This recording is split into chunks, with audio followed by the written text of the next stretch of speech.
Halloween forever.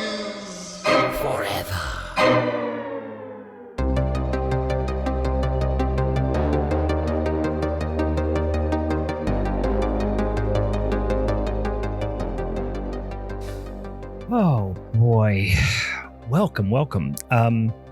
Hey, do you know what today? You know what it is today? It's March 8th. For those of you who are listening, we're recording this on the Friday before it releases. You know what we celebrate on March 8th? You guys remember?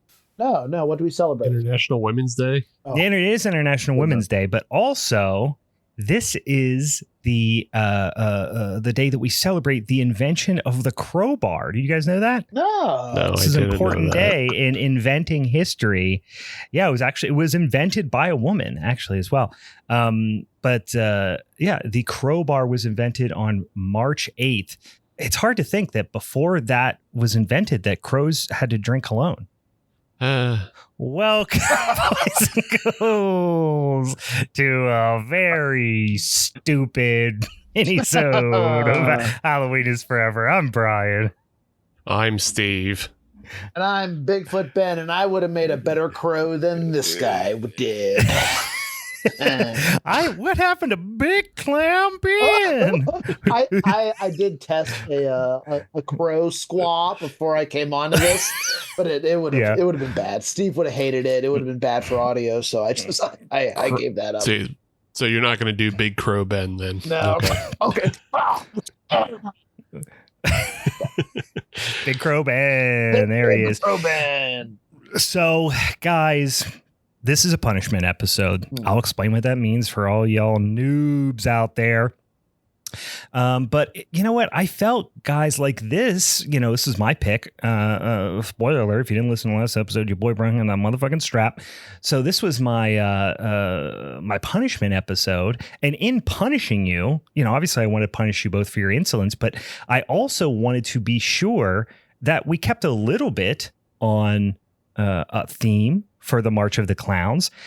There's certainly clown makeup involved in this, but also until I watched it the whole way through, I didn't realize quite how on the nose it was because it is also made by and for fucking clowns.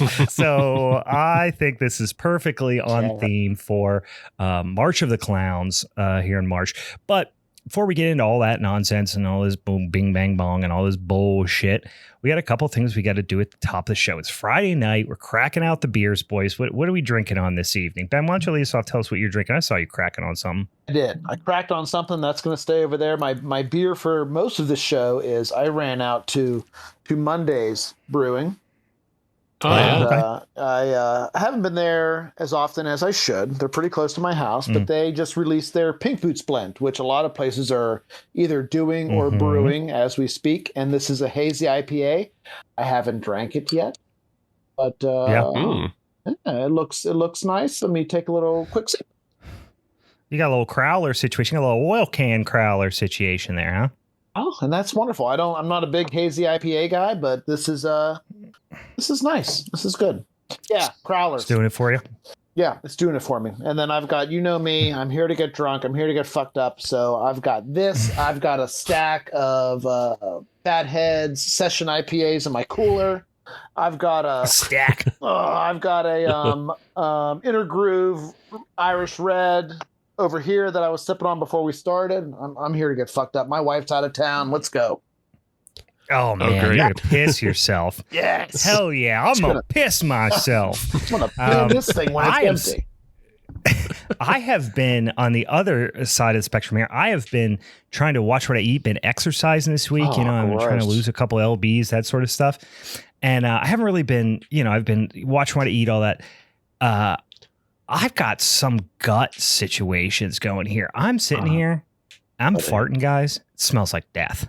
It smells like pure death, roadkill, just liquefied roadkill. So if I just keel over, call the ambulance, call the hospital, tell them to come pick me up. I farted myself to death because it is rank. I am here by myself. No one's in the house except for the dog. He fucking loves it. But at some point later on, when my kids get home, they'll probably come in to say goodnight. They're both going to just pass out, crack their head on the floor. So if that happens, we'll have to call the ambulance in the hospital.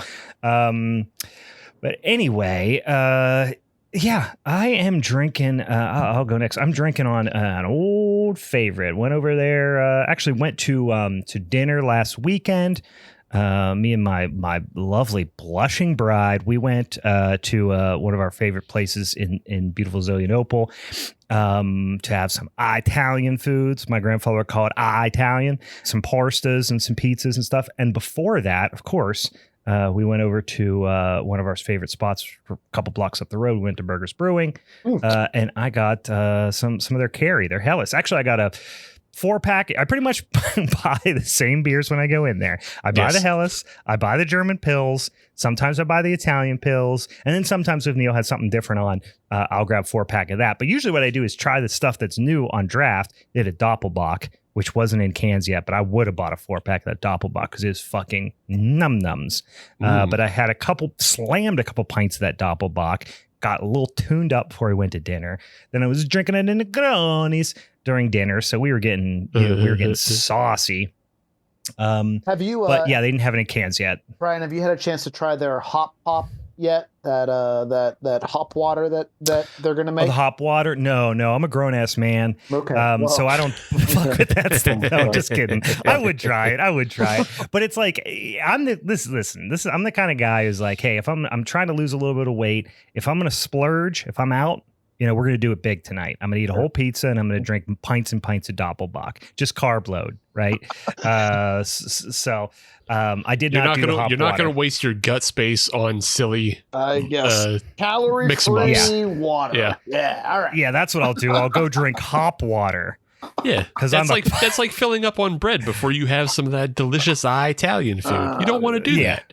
Yeah. Tell me actually, a big stupid idiot for making it. Fine. I did actually text Neil when I was there and sent a picture of his Doppelbock. I said, boy, howdy, this is good. And they also do an excellent job with service there, which I appreciate. Like that, there's always a nice foam on the beer. They spray down, they got the little guy, the little gooseneck that they spray off the side of the glass with so you don't have beer all over your hands. They just do a tremendous job of service there. So I took a nice, pretty picture of my Doppelbock. I sent it to Neil. Actually, I sent it in a thread. We have like a little thread that on Facebook that goes back and forth. And then he quickly sent me a picture of me on the security cameras. And he's like, I'm watching you. Because he was at his house and he can like see the security cameras from his house because he's a fucking creep. But anyway, nice beers always. I mean, this Burgers is like is good. Yeah, they make the laggy beers nice. Yeah, they do. So what do you got, Steve? I'm being mass produced. Yeah. I got one of the last kind of beers in my fridge. I'm going to go to JR's tomorrow. I just decided I'm going to JR's tomorrow. Just now made that call. Yeah, just now. But I'm going to go. We were talking treats and I was like, I like getting treats at JR's. I go treats. Yeah. But I got a Dogfish Head. And it's the Crimson Crew, which is a red ale brewed with sumac. Ooh, that sounds fun. Yeah. I love a sumac. Yeah, and it's a 7.1% there, so it's got a little bit of a kick to it, but yeah, it's nice. What's a sumac? I love sumac is a spice, right? And I think is it a ground up flower, Steve? I think it might be, or a dried ground up stem or root or something like that. I'm not 100% sure what kind of botanical classification it is. So in this case, it is a ground up spice, but I believe there's also a tree. But in this case, we're talking about it lends like this earthy tartness to things, which is really, really fun. If you've ever had like za'atar seasoning, like that's one of my favorite like is that Iranian? It's Middle Eastern. It's Middle Eastern spice is what it's most common in. Yeah, so you get it like za'atar has like sumac, sesame seeds. What else in it? I think there's poppy seeds. There's another herb. What the heck is it? Anyway, it's freaking delicious. Maybe thyme. And it's like the best thing in the world for like grilled chicken. You just get like some grilled chicken thighs and just pummel it with that shit and grill them up. It's good as hell. Best thing in the world. I'm sold. It sounds good. All right. From the best thing in the world to the fucking worst. Guys. Good segue. We got a couple things we can do before we got to talk about this goddamn movie, but I do want to explain why we're talking about The Crow Wicked Prayer from 2005. It's because this is a punishment episode, guys. This is the episode that follows the Showdown episode, which happens every damn Monday. We put spicy, sweet, yummy content, maybe a little earthy tanginess on our content every fucking Monday of the month. And the first Monday of every month we call a Showdown episode, which means we get a bunch of topics. We got this fucking spinny ass wheel, right? We have like a bajillion different topics on it. They could be subgenres, they could be performers, they could be any type of theme or whatever. And then we put them all up on that spinny wheel. We spin it 3 times. We put it out on the social medias the following week, and then our social media friends and followers will vote on Instagram and on Twitter to pick what that topic is going to be for the following month's Showdown episode. Once we have that topic, myself, Steve, and our guest pick a movie associated with that topic. And during that Showdown episode, we all talk about it. We argue about it. Someone's probably going to get the razor's edge off onto some fucking thumbtacks. Perhaps somebody's going to get a European suplex, and eventually someone takes home that son of a bitch and strap for the month. That championship belt, guys, it came back home. Ooh, I'm pleased to say it's back home, guys. I've been walking around with it. I've been strutting like a goddamn cock of the walk, walking up the Giant Eagle, pulling out my cookie card, bang, throwing that strap over my shoulder, get myself a peanut butter cookie, going and grabbing some Pilsner or Cows. And they said, guys, and I hear these people, all these old women, I hear them whispering. They're going, God, there goes the champ. That's him. That's the champ. And then I give them a little wink, and they just shudder the whole way down to their orthopedic shoes. Hey, guys, are you guys still as comfortable talking about Giant Eagle now as they've been rated the worst grocery store? Now hold on, Benjamin. Yeah. Now hold on, Benjamin. Before you go spreading fucking bullshit to the rest of the world. I know it was just one. It was just one. Yeah, right? It's one specific Giant Eagle that is fucked up, but I'm not going to have you get on here and slander local to the rest of the world. It's hard you understand? Not to. That's what I've read. It's what it says on the internet. It's Giant Eagles That's in what general. it says. But you know what? Do you know the number of Piggly Wigglies that weren't even investigated? The number of Krogers out in the middle of Nebraska that no one's even been inside of? That's a good point. I've been to a couple shop and saves that I hold my breath the entire time I'm in there. Right? No, I get it. It all comes. I worked at a store in high school. It was my very first actual paycheck job, like a job I told the government about, right? Yeah. When I was like 14 or 15, right? And I worked at a place called Save-A-Lot. I don't know if Save-A-Lot even existed before. And one of the jobs that you had to do sometimes is wipe the mouse poop off the canned goods. So that's how fucking gross that place is. It's closed. Don't worry. It closed a long time ago. Yeah. But compared to that, I have a lot of nostalgia for the Giant Eagles, but not all Giant Eagles are created equal. No, right? I will say that. And I will say that on average in the last decade, Giant Eagle has become a little overpriced. I don't do all my shopping there anymore. I'll go over and I'll fuck with the Aldi, right? I'll go to Costco. I got a family. I got to get big bags of fucking dog food and shit like that. So I scatter, my shopping around there. But yeah, all this hate for Giant Eagle. I don't know. I'm sorry I brought it up, but it should be. It should be. Yeah. I mean, it's a fucked up thing to do. All right. Me and Steve got so defensive about Giant Eagle. Steve's like, one time they sold me a 24-ounce fucking tall boy of fucking Yeti. That's right, Ben. You'll understand. $2. Sometimes Giant Eagles are also great, and they sell the stovepipes of Yeti, 2 for $6. It was fucking crazy. It was the Wild West. I couldn't believe they were doing it. Steve goes in there and he goes, what are these people too stupid to realize they marked too far down? Because they see it's out of code, but it's an Imperial Stout, so it never really goes out of code.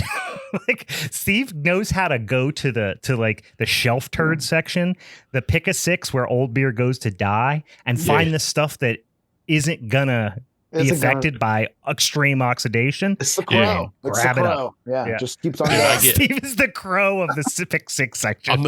I'm the crow of the pick 6. I go in there. I find those Allagash 12% barrel aged things that have just been left to die because people are scared to drink them. But I drink them, and I drink them cheaper than they would be. I'm the best. Steve goes, I'm here for the Zoom juice. Yeah. And he puts his sunglasses on like it's fucking CSI Miami. I go to the lady who's at the cafe counter. I go, where's the gas?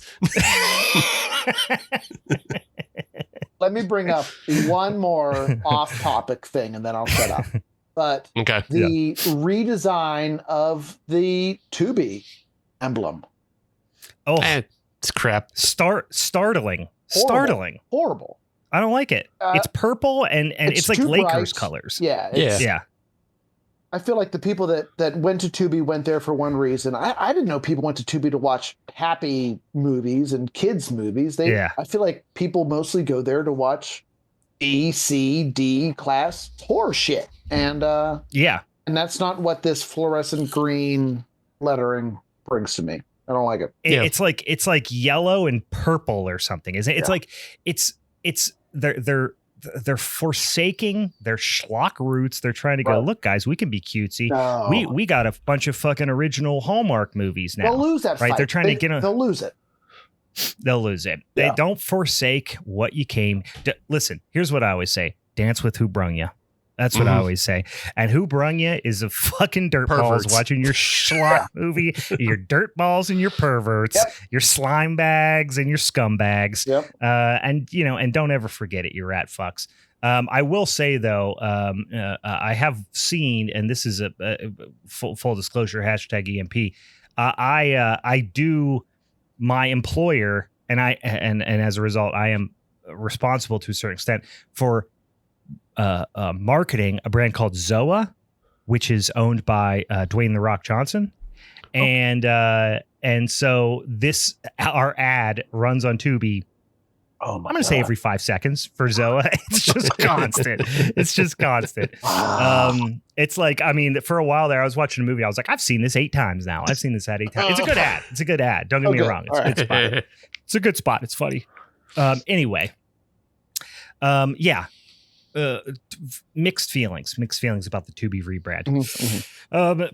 Anyway, getting back to, talking about that damn Showdown movie, I took it home. So I decided I'm going to pick this for a punishment. One, because it's widely considered to be not only the worst movie in the Crow franchise, which, if you didn't know, the Crow is a franchise. It's basically one movie and then a bunch of dog shit after that. It's kind of like Amityville, which we talked about last time around. There's one good movie, not even that great. One mediocre movie and a bunch of dog shit. The Crow, one mediocre movie and a bunch of dog shit. This is, I believe, the 4th movie in the Crow franchise. The Crow Wicked Prayer, starring, one Mr. Eddie Furlong, you guys. It is a struggle. I decided to pick it. Yeah, I decided to pick it because, like I said, it's kind of clowny, and then it turns out it's absolute dog shit. So I wanted to punish these insolent bastards.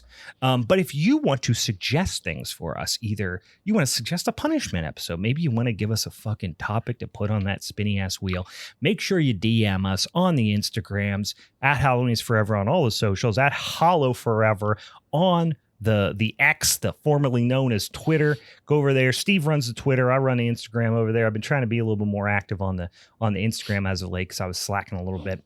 Well, we appreciate all those suggestions. And then if you want to go on your podcatcher app, you want to give us a 5-star review, write a little thing, say, hey, what's up, guys? Bing, bing, bong. I'll send you some fucking stickers in the mail if you DM us. I will. I swear to God, I will. Guys, it's that time, not only to be punished for your insolence, but also to spin that motherfucking wheel for the month of, dare I say it, April. April's almost upon us. God damn it. I'm so excited. We're out of the shit months. We're into the good months. April, May, June, fun months, fucking slasher. I watch a lot of slasher movies. Then after that, you start watching, and then it's pretty much Halloween. By July, it's pretty much Halloween. Mm-hmm. That's the way it goes around here. We're out of the shit months here, guys. Steve, you want to do the honors? You want to start spinning that motherfucking wheel? Yeah, if you guys bring up your live stream, you can see the wheels happen. The spins happen live. Yeah, and we'll talk about. We haven't talked about that in a while. Our Patreon, you could be watching it here live with some of our patrons in the Discord. What do we got, Steve? It is shocking, but it's something we just talked about last episode. No shit. All right. And you guys can, like I said, you can be watching the wheel spins live on the stream, but it's blood _. I swear this. So we've been using the same damn spinny wheel app on the internets for so long. And I swear it really favors new stuff. I swear it always ends up calling things up pretty. I mean, it is a randomizer by nature. That's what it's meant to be. Yeah. But it always feels like it coincidentally seems to favor new stuff. So this topic is blood blank.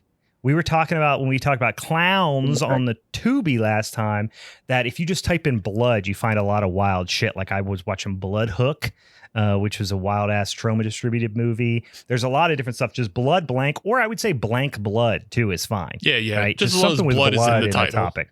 Exactly. Yeah. So anything with blood in the title. So it could be blood wiener. It could be blood shark. It could be blood clown. It could be the blood from blood, whatever. Attack of the 50-Foot Blood.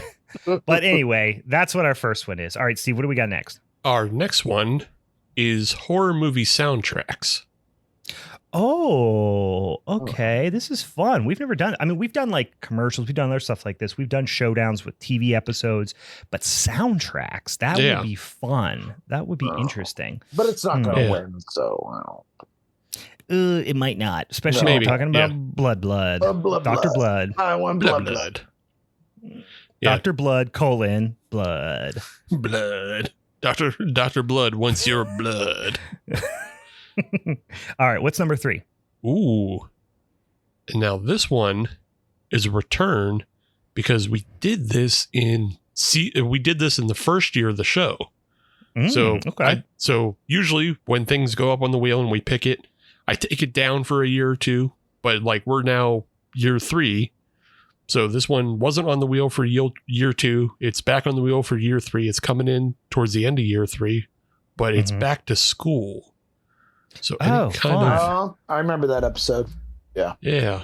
So what did we talk about for back to school last time around? Obviously we would pick new movies, right? Does anybody remember what we picked for back to school? What back to school movies we picked? I know one we didn't pick. Nobody did The Faculty, surprisingly. Yeah. I was just going to say that somebody did The Faculty. I completely forget what we did for. Didn't we do like Terror Train or something? Maybe it was like a fraternity. Didn't you do Fright Night? Maybe. Did I? I don't fucking know. Anyway, back to school. I mean, if it's been so long, we don't remember what movies we did, and nobody did The Faculty. Doesn't even matter. This goes. Who cares? I can tell you. Yeah, I can tell you. I can tell you what it is. Tell us. So what do we do? And this is it's we should have remembered this episode because this episode might have started a Meg Reels. Yeah, this episode should have started a Meg Reels, I believe, because I did Scream 2. Oh shit! Yes, now I remember this episode. You picked Night of the Creeps. Yep. And Meg picked Carrie. Yeah. Yeah. Yep. Yeah. Classic Meg move. That's where we put up the Meg rails because she goes for the jugular every damn time. Yeah. Yes. She went for Carrie. I remember that, and she won. You did Scream 2, and then I did Night of the Creeps with our old buddy Rusty from European Vacation. Sorry. Yeah. Okay, fun stuff. So we got Blood Blank, we got horror movie soundtracks, and we got Back to School. I think all of those would be really fun. So yeah, they all sound good. All right. Follow us on the social medias. If you would like to help us vote, we will put out a little poll sometime this coming week, usually about Wednesday, Thursday, something like that. We give some people some time to listen to the episode and then go check us out. But make sure you follow us on there. Also, if you want to support the show, in addition to giving us a review and having me send you some fucking stickers in the mail, you should also consider checking out our Patreon account at patreon.com/Halloween's Forever. Steve, why don't you tell them about what's going on over there on the Patreon? We still got fun stuff happening. We're adding stuff all the time. Yeah. You talk about it though. Yeah. Come over Patreon way, patreon.com/Halloween is Forever. And we got 2 tiers for you. We got an introductory kind of preview tier. You can jump on there. You can see some of the reviews I write. You can participate in the extra poll that'll go up. You get to get a couple 2-3 extra things just to get a feel for what's going on over there. Mm-hmm. But that's just a little dip taste. Your toes in, just to get a little taste. Just a little whiff. Yeah, an amuse-bouche to what you should really be paying for. Mm-hmm. And what you get at the higher tier, the Rascal tier, that's the top tier. That's the good tier. But that's your $5 tier. It gets you on the Discord. You can watch shows happen live. You get video of the shows happening live when you watch them live. So you get to see that Ben is wearing a cool Pizza Nerd shirt, which is they've been supportive of the show in the past. Yeah. Yes, we like them. Yep. You guys know them well. Yeah, Ohio Pizza. We're pizza friends. Yeah. So you get to see all these cool things. You get to see the beers we're drinking. You get to participate in the Discord live and talk to us. And the other thing you get is a monthly exclusive podcast. Ooh, exclusive. It sucks. No, the podcast is great. It's super fun to listen to. It's fun to record. Steve and I just crack ourselves up the whole fucking time. The last episode, I almost pissed myself several times again. I don't even remember what you're talking about, but I'm not even going to spoil the bit. Yeah, we wrote 3 different fanfics. Is what came out of that episode. Steve and I were really tickling ourselves last episode, writing some fanfic we're watching every single movie in the Fast and the Furious franchise, guys. We are 8 through. Did we just do 8 or we just do 7? We just did 8, and 9 will be coming up sometime in March. Yeah. And each one is at least like 3 hours. You've got a solid like 20 to 25 hours worth of content on there for $5 a month, plus all the other bonus stuff. You can come and participate, hang out with us, and chat with us in the Discord as we record. The movies suck ass. The podcast is fun, and it's fun to record, and I'm sure it's fun to listen to, and we have a lot of fun doing it. The movies make me want to end my life, separate from my mortal coil, because they are so fucking disgustingly bad, and they're getting worse every single time. And this is just, again, it's a psyop. I'm pretty sure that Steve is working with my friends, my family, I think the United States government, and they are, I think, trying to get me to drink bleach. I think. I'm not 100% sure what the end game is yet, but we'll get there. And we got at least 2 more episodes to do that. And then after that, your boy gets his revenge. That's when I don't know, might not be revenge. We just might watch like Diagnosis Murder and do mushrooms. I don't know. Anyway, it's really fun. Go check us out on patreon.com/Halloween is Forever and go over there and get on there and subscribe. Imagine what you could accomplish in 23 hours. You could pick a goal, pick a hobby, do anything, and then just listen to Brian talk about Fast and Furious. And by the time Fast and Furious is done, you would be either finished or amazing at whatever hobby or thing that you chose. You'd be done. You're like, ready.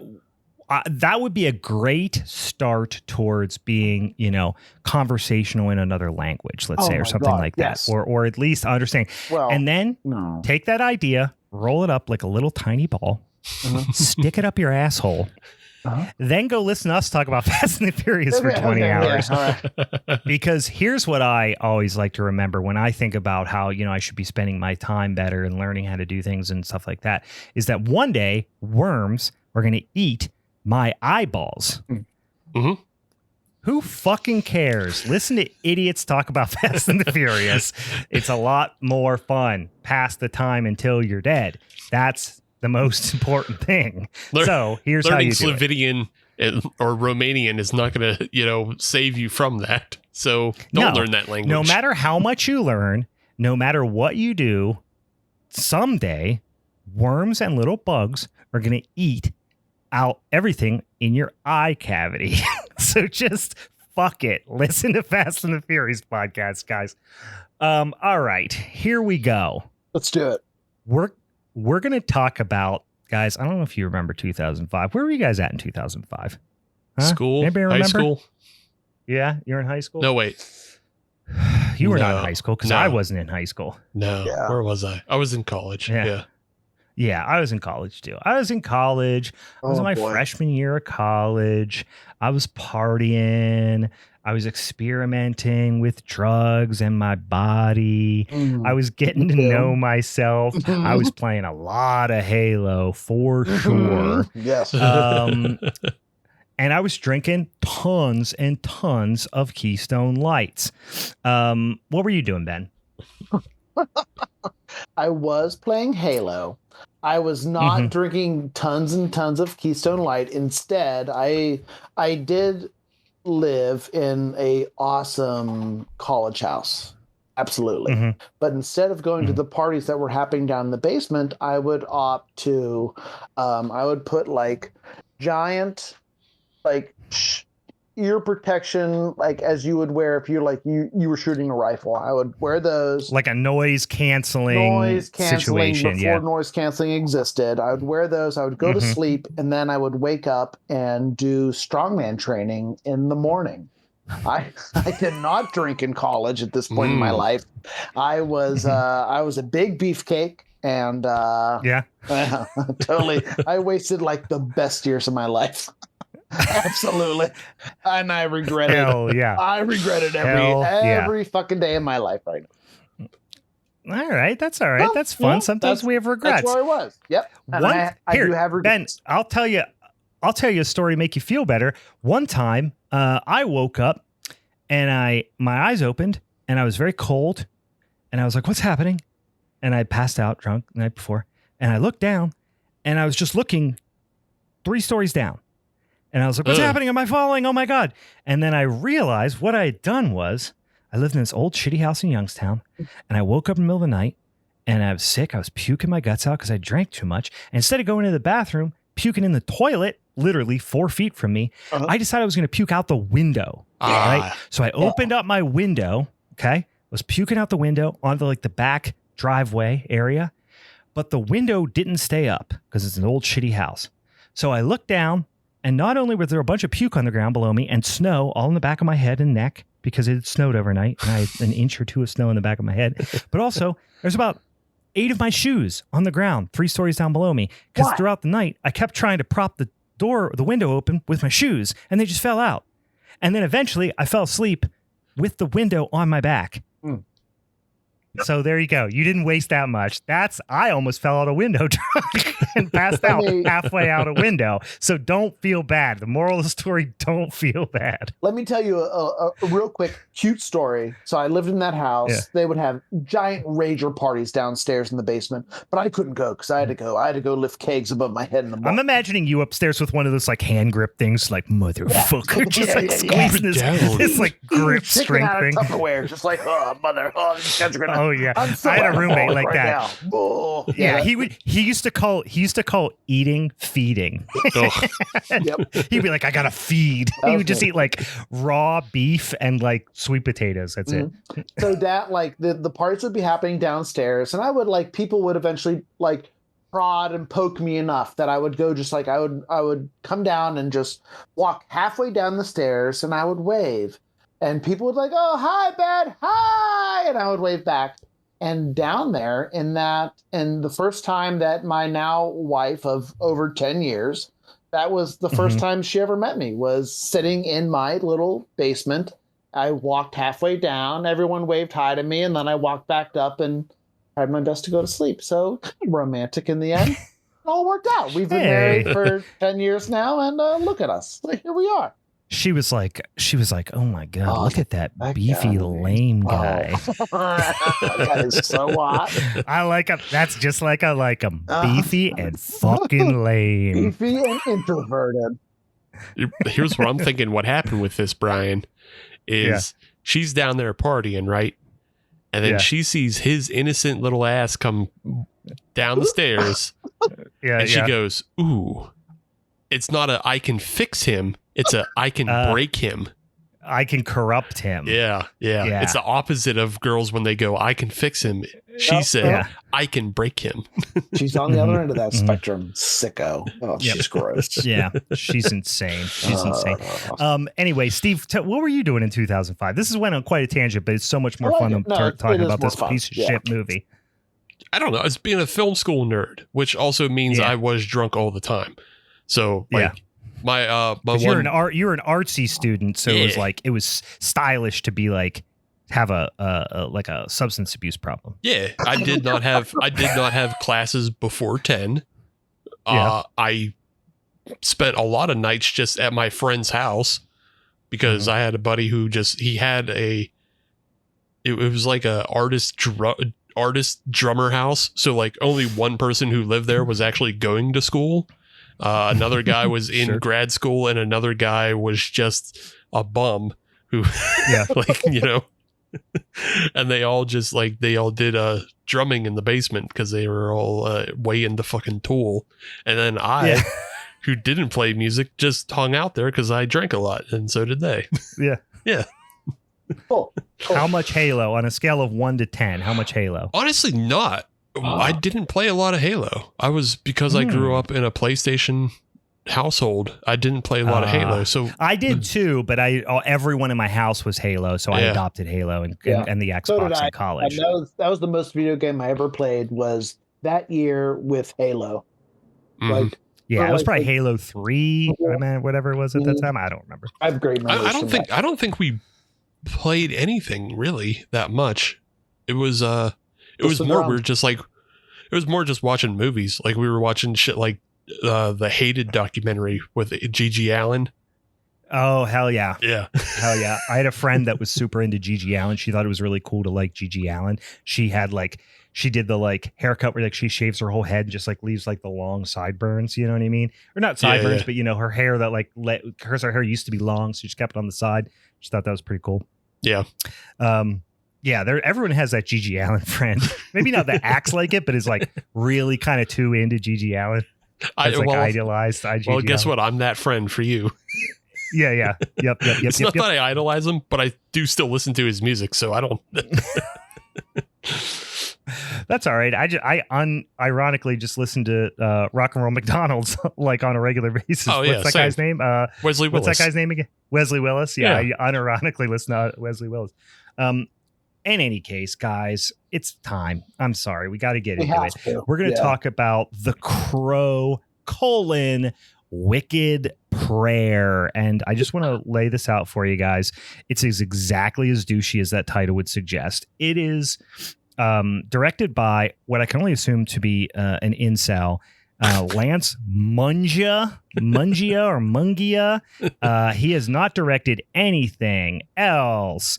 That's not true. He's directed a bunch of stuff, but he has directed 9 other movies, none of which I've seen or heard of, which is honestly probably good for you. Six String Samurai sounds vaguely familiar, but there's no way I've actually seen it. And guys, here's the highlight for me. He directed the music video in 1999 for Tal Bachman's She's So High. Do you remember that song?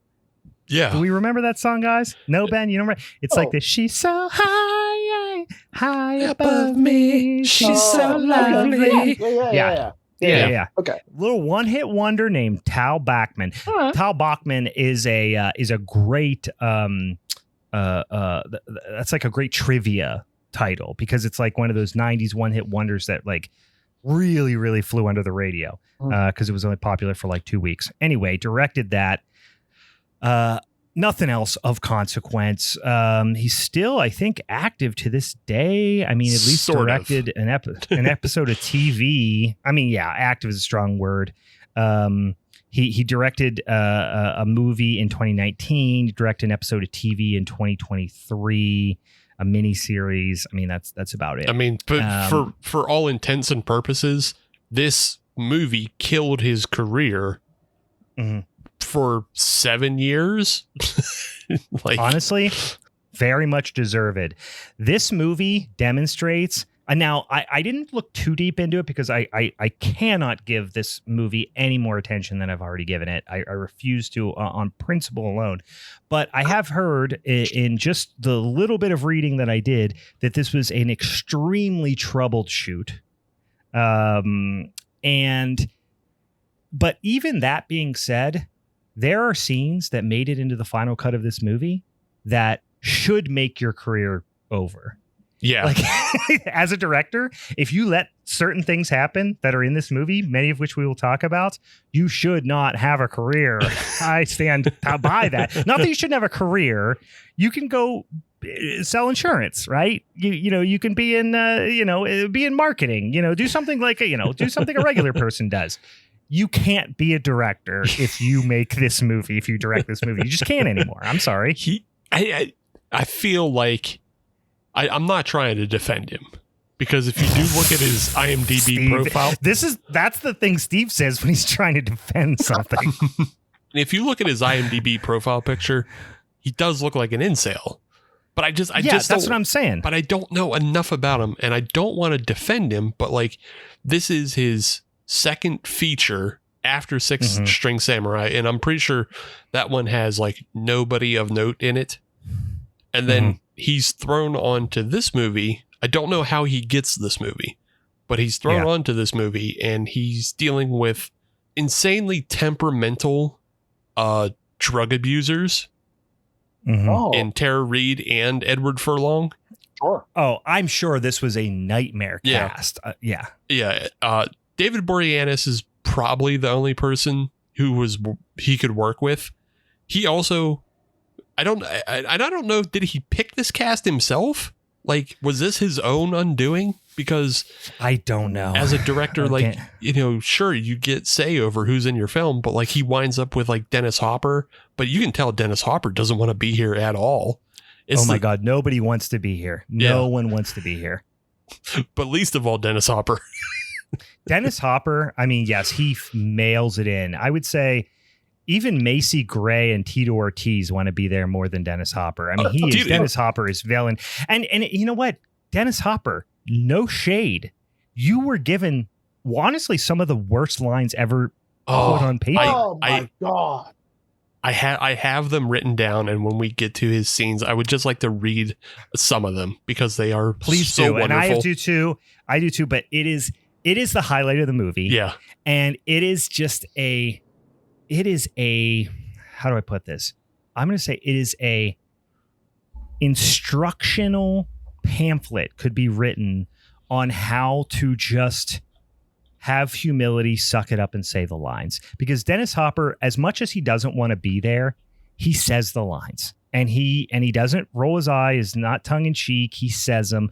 And they are seriously some of the most embarrassing things I've ever heard anyone say.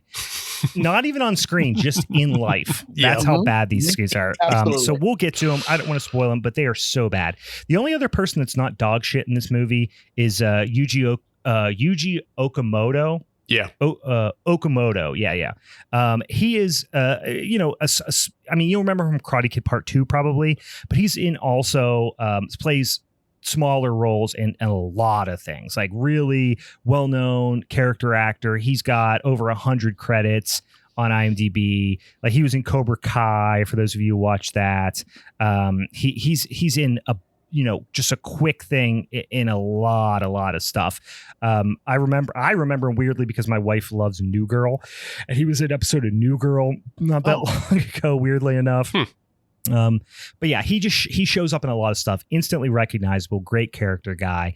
The whole thing, we'll go through a little bit more of the cast here. So we've got David Boreanaz, who has, he would also honestly be one of the most punchable faces in the world for me if he hadn't played Angel, which Angel, on the surface looks like the worst show in the world, but it's actually a pretty good show as far as I'm concerned. Like, I watched it because my dad was into it when it first ran, and I was a kid, and I used to watch it and go like, oh, Angel, okay.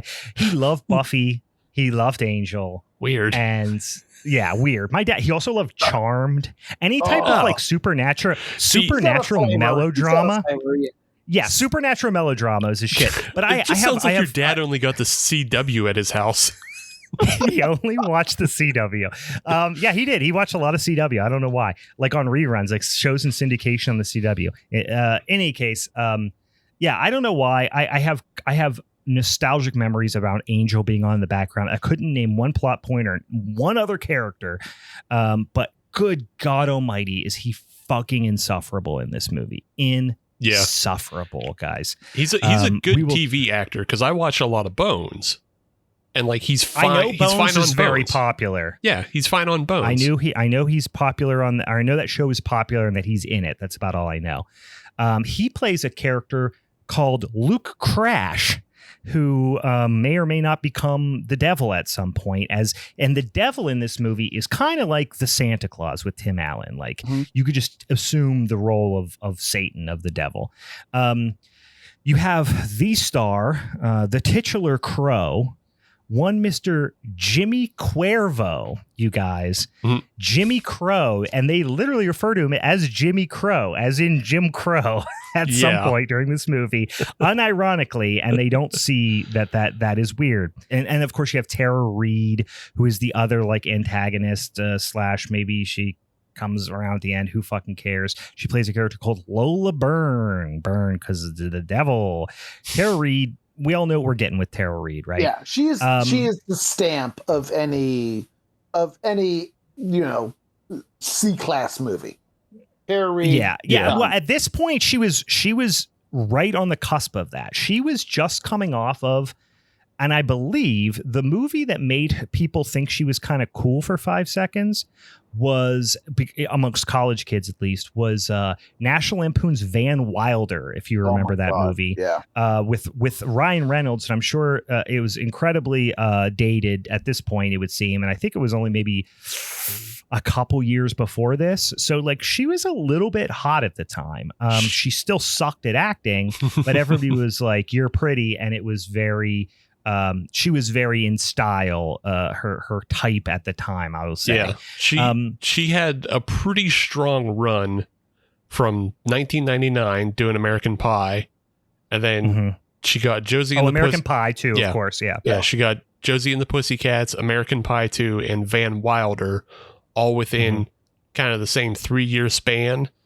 And then I think people figured it out that, oh wait, she's bad at acting. Because then she goes to do Alone in the Dark. And The Crow, even though the movie we're talking about came out in 2005, it filmed in 2003.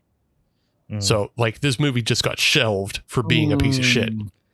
Yeah, I can't believe it ever saw the light of day, frankly. Maybe the dumbest part of this movie is not just these 3 characters, because 2 of them are hideously bad. All of them are bad, but like one of the actors actually I don't think is bad. We talked about Yuji Okamoto. I was going to say Okamura. He is not a bad actor, but his character sucks, and the other 2 are disgustingly bad actors.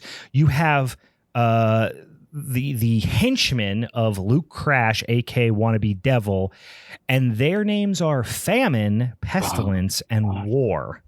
Oh my God. Jesus Christ on a cracker, guys. Yuji Okamoto plays Pestilence. He's the only character that isn't in. He's insufferable, but kind of on purpose. Like he's the kind of loose cannon of the bunch. They all kind of are, but he's like the silliness in terms of the he like huffs poisonous gas and like he's smokes cigs. He might have cancer. They mention. I don't know. He's the only one that's given a character because they mentioned that like he has cancer and because he got cancer, I guess, from the mine that they all work at. Yeah. So he got cancer from the mine that he worked at, and now he's looking for revenge. And then, like, because he has this I don't care if I die attitude, he's always spraying himself with poison and eating scorpions. And it's like, that's kind of it's kind of a cool character. I didn't Yeah, get that. by he does- far the most tolerable person in the movie. Yeah. And like he does, and because he cares, like I think all of the henchmen do a better job at acting than Tara Reid in this movie, and that includes Tito Ortiz.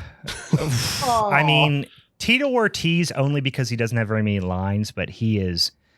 I mean, he is just not an actor, and also has CTE and like giant like HGH Cro-Magnon man head.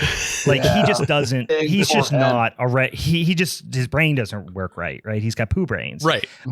So like he does as good as a poo brain can do as an actor. But yeah, Tito Ortiz is famine, and the only reason they explain that is like he's a fry cook. And like also maybe like his he had some bad family member who like put him in the fridge. He was rejected by the Native Americans. He's not on the tribe anymore. Yeah, that too. Yeah, they all have a thing against Native Americans. That we'll get into that in a second. It doesn't make any damn sense. And then you have War, who is played by Marcus Chong, who is the worst guy from The Matrix. Remember The Matrix, that movie that was cool? Remember the worst guy? It's him. I don't even remember what his name is in The Matrix. He's awful. In this movie, he's awful in everything I've ever seen him in. He might have good performances out there, but he's the worst guy in The Matrix, and he's terrible in this. And he's just like the crazy killer. I'm into war. I'm into shooting people. That's my whole bag, right? And they are along with Luke. They are the quote unquote 4 horsemen of the apocalypse. I'm looking now, and the guy who played War really isn't in anything else. He was in like some Black Panther movie I've never seen before. He was in 28 episodes of a show in 1991 called Street Justice. And then one of the things you would know him from is The Crow Wicked Prayers. That's not a great. Yeah. Honestly, justice is served because this guy's fucking bad, guys. He's fucking bad. And then I will mention the only other people of any type of consequence. You get Emmanuel Chiriki. Chiriki. Yeah, Chiriki. She plays Lily. I've seen her in stuff before, but don't know much about her. And then you do get a quick little scene, one of which is really embarrassing, and I don't know why he's in it. Danny Trejo shows up for a couple of scenes. And then, weirdly enough, you get Damon John. Those of you who know who he is will know him from Shark Tank.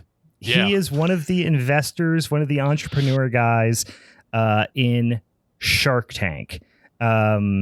And he really doesn't have anything else in the way of acting credits except for like a couple little cameos on like sitcoms. You know, he popped up in an episode of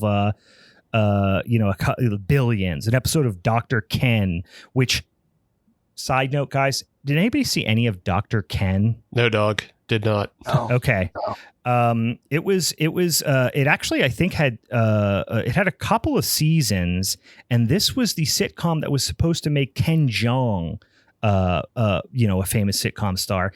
Ken Jeong, you may remember him as showing up in the Hangover, and is also one of the least funny people who have ever lived. Ken Jeong makes my comedy wiener go inside me. He's so not funny. And he had a sitcom briefly because he is a doctor in real life. Like he has a PhD. He's a physician in real life by training, but then he became an actor and a comedian and all that stuff.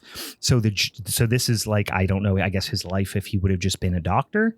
And God damn it, did I wish he just would have done that, because then I wouldn't have been introduced to him and been spared his insufferably not funny just humanity.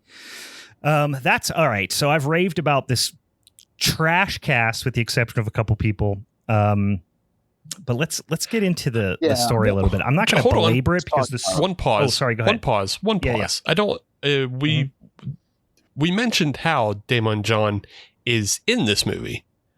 what we didn't mention is that Damon John is an executive producer of this movie as well. No. Oh, that makes total sense. I didn't even look at it. That's how little research I did on this movie, but that makes a lot of sense. Yeah. So it makes a lot of sense. It makes sense as to why he's in this, because literally, as you're saying, every time else he's on TV, he's just playing himself. Yeah, he's just playing he's just playing the Shark Tank guy. So for whatever reason, I can't imagine he made money unless it's some sort of crazy loophole that he made money off of this movie. But it's his own tax situation, or like weirdly it made a bunch of money in the equivalent of Chinese Red Box or something. Yeah. And so like he produces this movie, and then he also directed the Gucci Mane music video for Freaky Girl. Sure. And then Shark Tank. He shadow directed it. Yeah, and then on to Shark Tank, I guess. It's the most. He has the most baffling IMDb. I just want to talk to it. Like there's no way he'll give people straight answers about this shit. But it's like, what were you up to in the mid 2000s, bud? What was your life? Well, anybody who is a rich guy for a living in the public eye has some fucked up shady backgrounds. You know what I mean? If you're Donald Trump, right? Or you are or you are somebody like this, or you're Mark Cuban, like you've got some skeletons in your closet, right? You did some weird shit to try to be famous, and you were really desperate to be famous for a long time. Yeah. I should have known he produced this piece of shit. So, I mean, this movie, like I said, I looked it up. I saw, so Steve was posting memes about the new Crow and it being cast with, what's Bill his Skarsgård. Bill Skarsgård as the Crow, which is going to be, look, it's Bill Skarsgård. He's fucking great. That's the thing, is like, I don't even give a shit about the Crow movies, but Bill Skarsgård is so good that he's probably going to make it good. Right. Because he's tremendous actor. But I probably won't see it till it goes to streaming anyway. In any case, Steve's posting little memes, cute little memes about it and stuff like that. And I said, let's stick it right up his ass. Let's go out here and find the worst Crow movie we can find. I watched 10 minutes of this movie and I said, you know what? I won with a train wreck. We're going to fucking feed him another train wreck. And one train wreck deserves another. This movie, the music is so annoying. It's not only not memorable, it is actively a problem. It also is probably racist. Probably. The cinematography is embarrassing. The editing is fucking criminal. The sound design is just poop. None of the actors care. The dialogue is maybe the worst ever written and actually put out as a studio film. I can't think of a worse set of dialogue. I am so baffled by the dialogue because there are. It is a hysterical train wreck from beginning to end. So much so that it becomes almost like numbing after a while. You're like, if that part was in any other movie, I would be laughing, but it seems so commonplace in this comedy of errors. Yeah, like it just like, I'll tell you, by the end of the first hour of this film, it was just like bouncing off my forehead. Like I wasn't absorbing anything anymore. I was just like, yeah, this is still on. It's still on. Jesus, it's still on. I have that written down in my notes. I am numb. I am numb. I just it's white noise right now to my ears. It is. For the first 20 minutes, you're just going, oh my God, Ed Furlong might be the worst actor that ever lived. And then you keep watching. There's worse and ones then you're out like, there. There's worse ones out there, but also you're just like, after a while, you're just like, oh no, this isn't getting any better. This is staying the same or getting worse. Also, why does this movie look like it's from 1995, but it's from 2005? Because it's a piece like, of shit. I know, but like they really stumbled onto this weird thing where it's like, if I would have not looked up what and not like known roughly the age of these actors and stuff like that, and I just came out from underneath a rock, but I had some idea of like the visuals, I guess, of like various decades I grew up in, I would be like, yeah, this is like 95, 96. Right. But no, it's 2005. It just looks, the editing decisions, like everything is just so weirdly dated for the mid 2000s. Even if you say it was shot in the early 2000s, it just doesn't feel that way. Yeah. Dan from the Discord wants to know, what's your review on the title font style, considering strong title font style. It's not, it makes a lot of sense now that I've went through and saw the whole movie. It's a wingding adjacent gothic wingding situation. I don't know what the fuck it is. There's one I took note of, and it's actually later in the movie when they do the presentation of the Aztec casino, and it's all written in papyrus, and I was like, what? Oh, straight up Raven papyrus. Fest. Just go into fucking Raven Fest, celebrating the mysteries of papyrus. Yeah, I mean, so you get so much slow motion editing in this. And like in some instances, I see why, is because this movie contains 3 fight scenes that are probably all in the top 4 worst fight scenes I've ever seen. And Ed Furlong.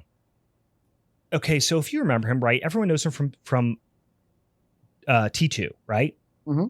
So you know him from that. Perhaps you know him from like American History X. You know him as like a child actor, right? Like a little brother, a cute, or even like a tween heartthrobby type of kid, right? That might be what you know him as. This is Edward Furlong as an adult, as a young adult, and he is just not a physical guy. You know what I mean?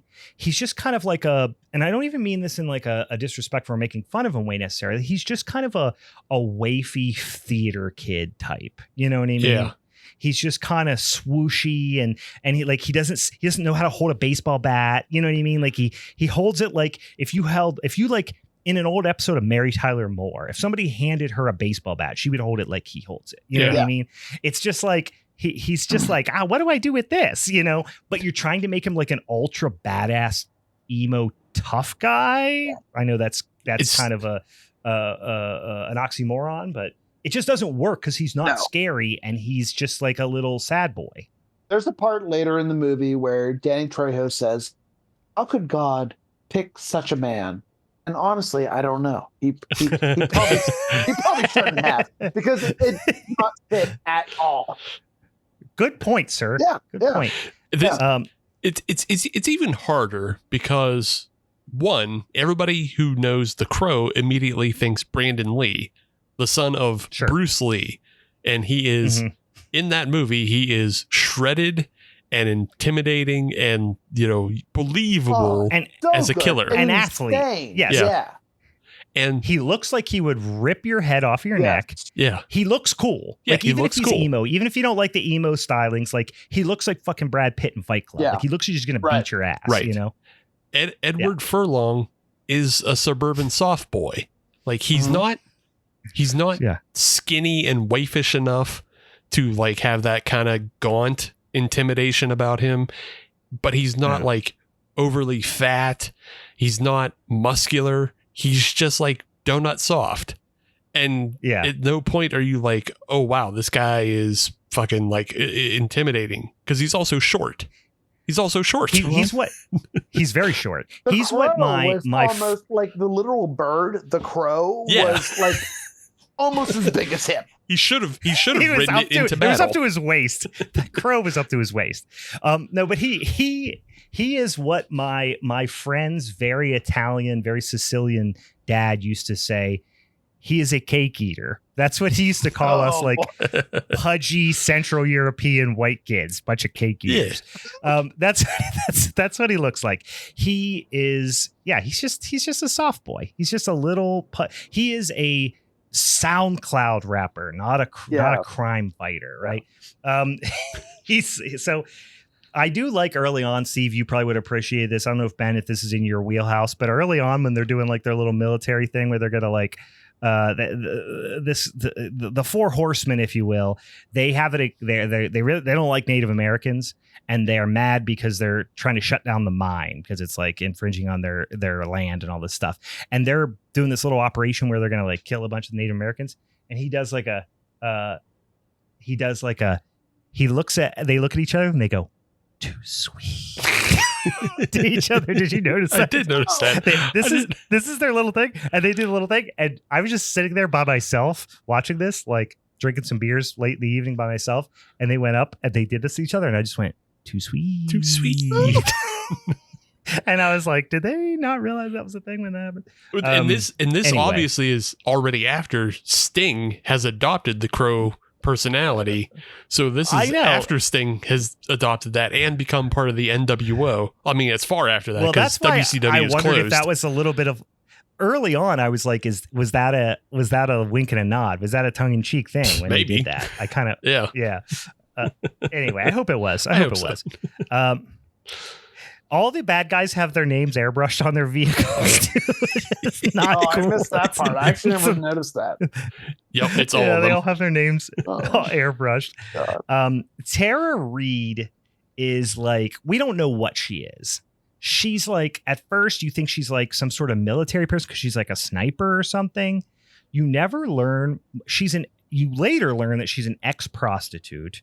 But apparently, like with military training, maybe, and she dresses like a ring girl at like an early or an early UFC fight or something like that. Like she's got like the boots, the booty shorts, the puffed up hair. You know, she dresses like a background dancer in the Christina Aguilera video "Dirty." Yeah. Yeah, she does. I also remember for some reason there was like some girls who dressed like her in the Red Man Method Man movie How High. That too. All the girls dressed like her as well. Yep. Which is a fucking hilarious movie, by the way. On not ironically, a genuinely hilarious movie and well written and a masterpiece. I'm just telling you, go watch How High. It's fucking hilarious. Red Man and Method Man are comedic geniuses. Everyone in it's fucking brilliant. The jokes are hilarious. It's fucking brilliant. Anyway, like I said, the fight scenes in this movie are so bad. It's like they were directed by a child. It's all just like punch, and then a kick sends somebody 40 yards, and then people fly inexplicably.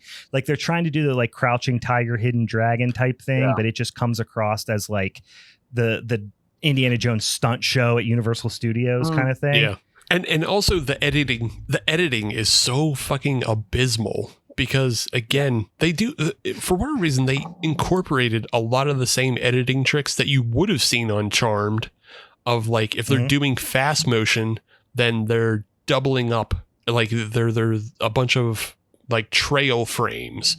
And so like they're layering. And it makes it look like you're moving faster. And honestly, that was what I got off topic, but I was like, do you think they were doing that to make Edward Furlong seem more athletic? Yes, they had to. Because there's I don't know any stunt man who looks like him. So he's basically doing all his stunts. And, you know, like I imagine a couple times they maybe have got like a girl and put a pillow under her shirt and like, you're the Crow. Dude, do a stunt. You're the Crow. You're the Crow now. You're 5 foot tall and have dirty hair. You're the Crow. Yeah. So we get introduced to David Boreanaz's character, Luke Crash, aka Death, aka eventual wannabe Satan, aka Billy Badass. He is really bad, but also he doesn't want to be there, and his lines are so bad. So like, he's horrible, but I almost can't blame him. I don't know. He's so bad. I take that back. I blame him. He sucks. He should have left. But it's like, he gets out of jail. And I'm not even going to tell you the story that much because it doesn't matter. But he gets out of jail just in time for his shift at Hot Topic. He's got this fucking like, how do you even describe? I mean, it's a woman's shirt, clearly, but it's like a super sexy, like clasp between the breasts type of mesh tank top. And the clasps don't connect. Like there is gaps between the clasps. So he's got skin between that. It's bad. Yeah. It's really... It's a confusing character, not only in the way he performs it. And again, I give that 100%, put everything on the shoulders of the director here, because he did not direct anybody in this movie. No. I can only imagine him reading these lines and trying to read and figure out this character and going, okay, so he's funny and he's sexy and he's supposed to be kind of charming and I'm handsome, but he's a bad guy and does terrible things and is supposed to be hated. So which is it? Right. Is he supposed to be funny anti-hero? Is he supposed to be the Joker? Or is he supposed to be sexy Joker? Or is he supposed to be child murderer? Right. And it is... Which one? Yeah, it is baffling. And even among his crew, he doesn't always garner the same respect from them. No. Like, if you are death, and you lead the other three horsemen, you should be intimidating them at every turn of the corner. Even Tito Ortiz. Yeah. This is how you sell a bad guy. Is one of his henchmen is Tito Ortiz. That guy is so scary. And Tito is scared of him. Wow. Yeah. But they're not. They have a whole fucking thing where he's like, "Hey guys, I baked you all cakes and made you deviled eggs." And they're like, we're not interested, bud. Oh, I can't wait to get to this scene. Kate watched the first half of this movie with me, and she was just aghast by that scene, and for good reason. We're about to get to it in a second. Tito Ortiz's accent is wild. Also, he's doing this like Cholo impression. Oh, buddy, it's really bad. He tried so hard. Yeah, this movie's racist, and it's racist. It's racist in a way that I'm still not apprehending yet, because it is mixing Native American and Mexican Native American mythos with Christian mythos. Oh, so much. So much. I have a lot to say about that. Yeah. To a point that doesn't even make sense. And they're also throwing in the crow thing, and trying to make the crow a part of Mexican mythos. And it's like, what is all this? And then I'm not even sure where is this really being set? This is the American Southwest. It has to be the American Southwest. It looks like New Mexico, Arizona. Like that's what it's supposed to look like. Perhaps southeastern California. There's clearly a division between the Caucasian people and the Native American people. They talk about two sides of the road, and this is where this mining town exists. And I guess there's clearly conflict between the two, and there has been for a long time. Okay, but and I know I'm being super nitpicky about this, but the Aztec Empire never extended that far into the U.S. Like, it's all central. The modern day U.S. now. Yeah, it's all central Mexico, like down by the Yucatan Peninsula. So so I don't know what I hate this movie. And I give up. Well, and you're right, because it's like these people, like, they believe in their cultural heritage and their gods and their like forgive me, probably the wrong term, but like natural, like nature derived deities and stuff like that. But also they believe in Christian God. Right. And they're mixing it with like Mesoamerican historic beliefs as well. Yeah. Like, it's all very much mixed together. It's just like, it's literally like Indians be Indianing. Right. And also they love Jesus because he's the opposite of the devil, apparently. Like, it's just, oh man, it's so cringy. It's like the fifth cringiest thing, but it's cringy. And it's just like they just have a bunch of Mexicans playing Native Americans, but like they don't know how to they don't know how to square that circle. So they're just like, they're Mexican Indians, of course. So we get introduced to the sad sack Johnny Cuervo. Like, he lives in like this like rundown camper. He has a fridge full of scorpions and a bad attitude, and that's all you need to know. And that's really all we ever learn about him. Yeah. We never learn anything else. He used to work in the mine. He used to be friends with Luke. He's in love with a girl. That's all we know about him. And again, you learn literally nothing else about him. The dialogue between Jimmy and his girlfriend Lily is so laughable. Even like Danny Trejo coming in, like, can't help the scene at all. Like, every line is dog shit. Like, he does this one line, he's like his delivery sucks too. He's like again, I don't know if this was his decision, if he was directed to do this, but he's doing this thing where it's like, she's like, I love you, Johnny Quavo, but you're just a bad apple, or, you know, some dumb line. He goes, I am what I am.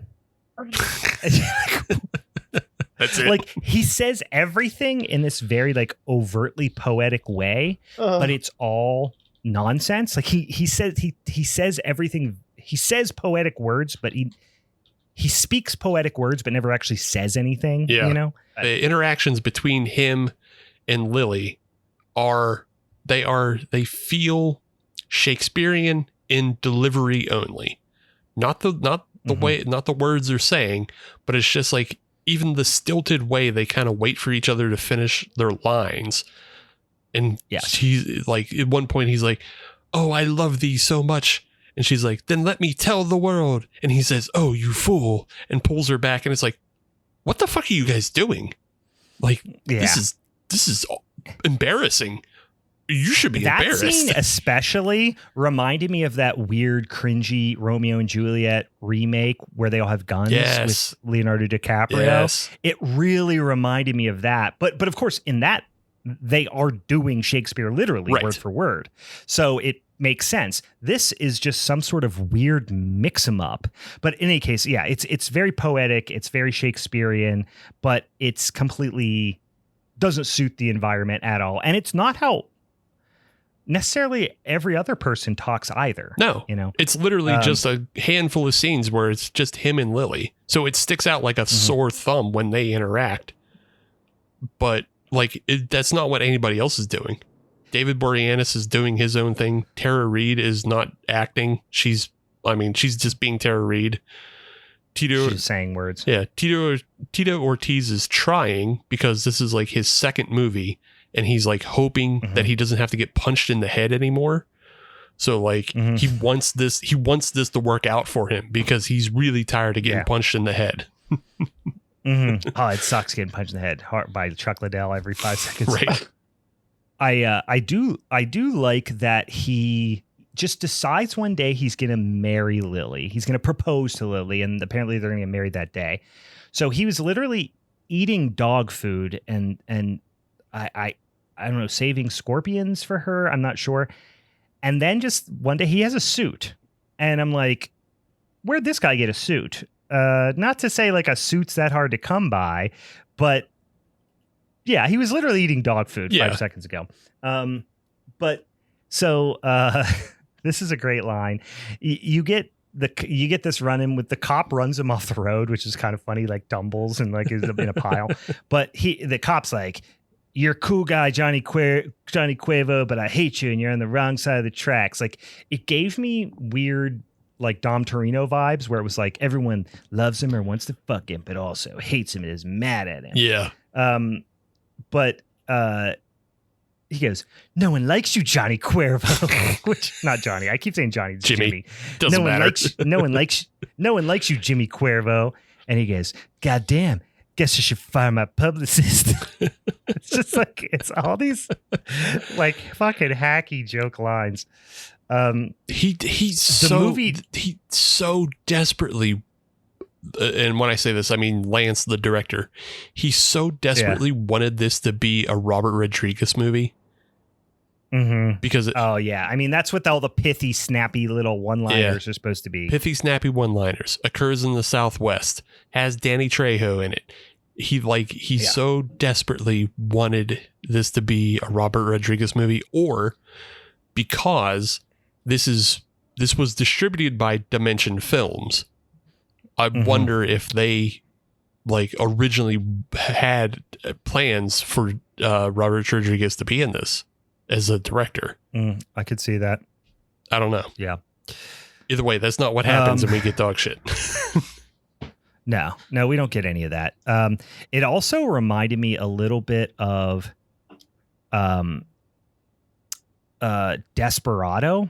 Not the movie, but do you remember the TV series? Not the Antonio Banderas movie, but the TV series based on, I believe it was based on that, right? I don't remember. Are you thinking Renegade with Lorenzo Lamas? I'm thinking of Renegade with Lorenzo Lamas. Yes, sorry. I got those mixed up because I know it's a similar vibe. Yeah, it's a similar vibe. It's a loner on a motorbike. I was about to say Lorenzo Lamas vehicle. Yeah, I mean, you could tell it was heavily influenced by Desperado. Desperado, fucking great action movie. Yeah. The Lorenzo Lamas movie, he was a little more bikery. Yeah. A little bit less conquistador-y. Not conquistador, but what's the word I'm looking for? I don't know. I can't. I mean, he was just a lone wolf on a motorbike going town to town solving people's problems. Yeah. But in any case, I mean, I loved it when I was a kid, but it was written for 12-year-old kids and mush-brained, 35-year-olds. But it reminded me, it gave me those types of vibes too. But in any case, let me just read the plot synopsis really quick for Renegade, so everybody else gets it. Yeah. Everybody else is on board. Mm-hmm.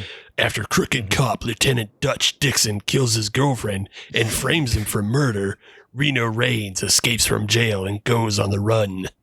So it's a Reno Reigns. Yeah. That's also, I'm pretty sure, almost the same plot of the Nintendo Entertainment System game Bad Dudes. That's pretty much the same plot. No, Bad Dudes is you got to save the president. Are you a bad enough dude to save President Ronnie? I always get Bad Dudes and River City Ransom mixed up too. River City Ransom might be right. Yeah. Yeah. River City Ransom was the one where you eat villaments. Bad Dudes were the one we were on a train that's moving. I always get those two mixed up. Anyway, bad guys show up to the Four Horsemen and Tara Reid show up to Jimmy's proposal. Lily tries to escape by dumping scorpions on Tara Reid, and she just goes, "Oh no." It's a great line. It's a good line delivery. Everyone speaks in these like dumb riddles and parables like we were talking about. That really becomes apparent in this scene. They decide they're going to hang them. And part of it at first, it's like, you're on the wrong side of the tracks. But turns out it really is because they want to perpetuate this satanic ritual wherein Tara Reid, they take a couple and Tara Reid needs to take the woman's eyes so she can see things through the eyes of somebody else or whatever. And Luke Crash needs to rip out somebody's heart so that he can then move on to the next stage where he becomes married. And they sacrifice a virgin and he becomes Satan. But the first thing he does is has to rip out Jimmy's heart. So they decide they're going to hang them, right, from nooses in the little trading post, where he goes to propose to Lily. And this is a great example of how just dog shit the editing is. They do this thing where they put them up on chairs and they put ropes around their neck, old West style. And they're like, no, don't hang us. No.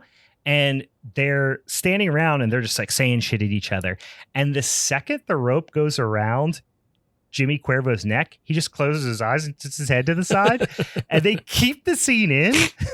And so you're like, wait, did he just pass out? And so even dead. like Kate was watching me with him. She goes, did he just die? Like, did he die of fright? What happened? And then he literally doesn't even protest while they hang his girlfriend and cut her eyes out. He just is playing dead, standing there. Like we were like, he might as well have had his tongue out. Like it was so silly. And then he just like comes back and he's like, sorry. Like, oh, you did something to my girlfriend.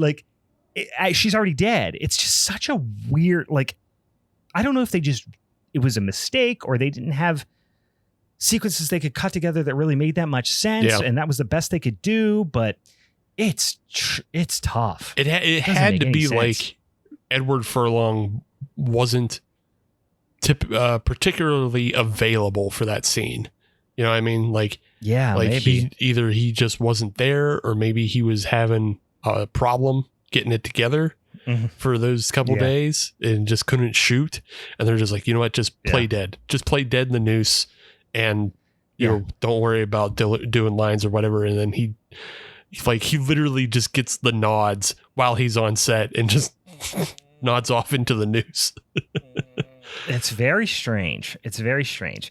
Tara Reid does this like witch stuff and replaces her eyes with Lily's eyes, but she literally has little fake eyeballs and then she like puts them in her eyes, but you don't see it. She's just like, she does the reverse version of when somebody takes a quarter out of somebody's ear, but she does it with her eyes and somebody else's eyes.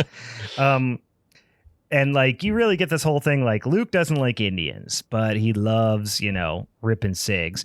And then he's one of those, like, he's, this is where you get him. He's like one of those punny, sexy bad guys, you know?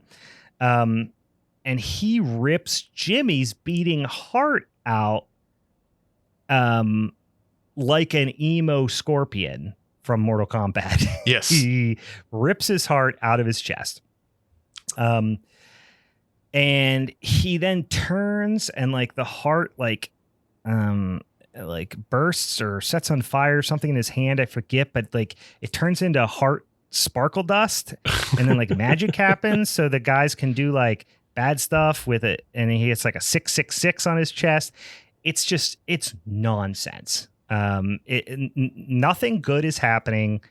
Nothing making any sense is happening. Hearts are turning into sparkle dust. People are getting 666 on their chest. You just know, like, whatever satanic nonsense they're trying to, like, go down that path, like, it's progressing. That's all we know.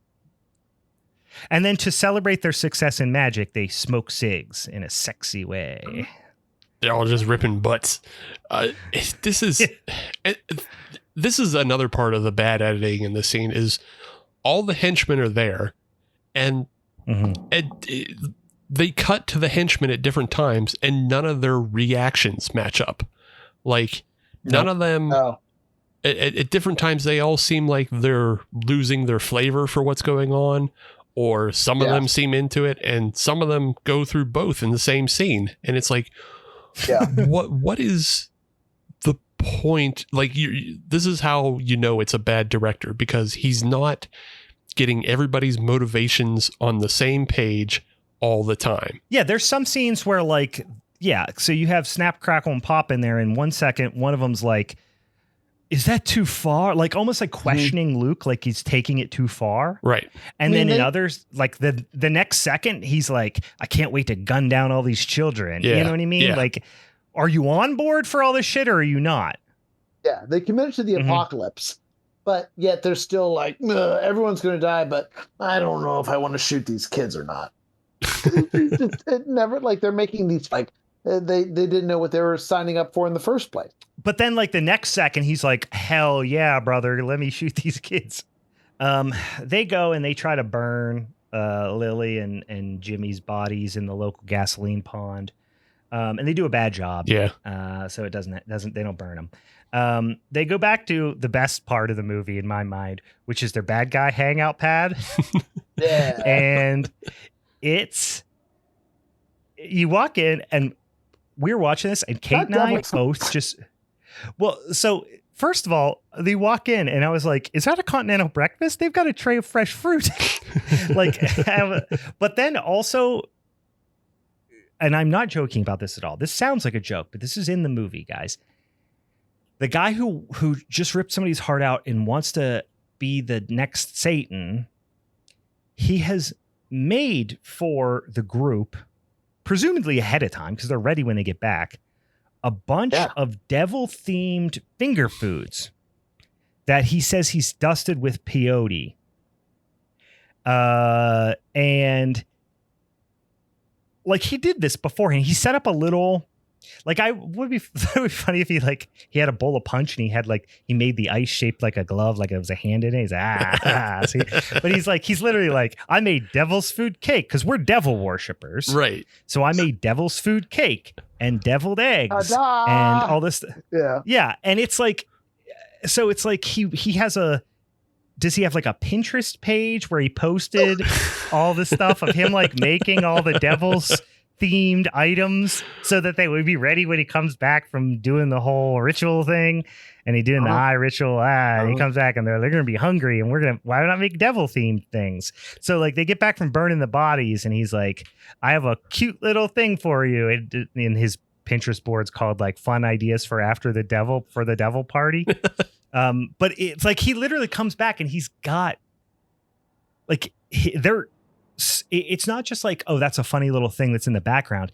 He announces it and walks around with a tray of deviled eggs, offering them to everybody. Yeah. And he doesn't just offer them, like he force feeds them. These guys are struggling with the atrocities that they're either have just done or they're planning to do. They're clearly struggling with it. But yeah, eat these fucking deviled eggs. And he's forcing they're angrily eating deviled eggs in the scene. Well, the idea I think they were trying to go for is that it's a little bit like a Mandy situation with the devil biker guys where they all ate so much high grade acid that their brains are mush. And now all they can do is insane violence to come or whatever happens with those guys in that movie. But it's like a super bitch version of that. And they take peyote, which is like, I mean, obviously now I feel like it's a little bit more mainstream now. People know where that is and they know that that's not what this would do. But back then, like, in 2004, if you would ask me what peyote was, I probably wouldn't have been like, oh, it's like acid. You know what I mean? Yeah. Like it's acid or mushrooms or something. I don't know. But nobody knows what that is. And he said they sprinkled peyote on all of it. So I'm like, is he being intentionally punny with the drugged foods that he's giving them to make them give them their bloodlust? Like, it's just, it's such a silly thing to add into the movie. Again, he's also still wearing his like silly claspy mesh t-shirt where you get to see his hot body and he has lipstick on. And it's like, it feels like he wants to be doing a Joker thing. Like this is very close to the Jared Leto Joker of like, I'm so dangerous and damaged that I make the devil food cake and then it gets you high. Ooh, I gotcha. I think it's fun. Nothing gets you high like drugs. But so here's the thing that's also like kind of, it feels, because it's, first of all, it's all very well lit.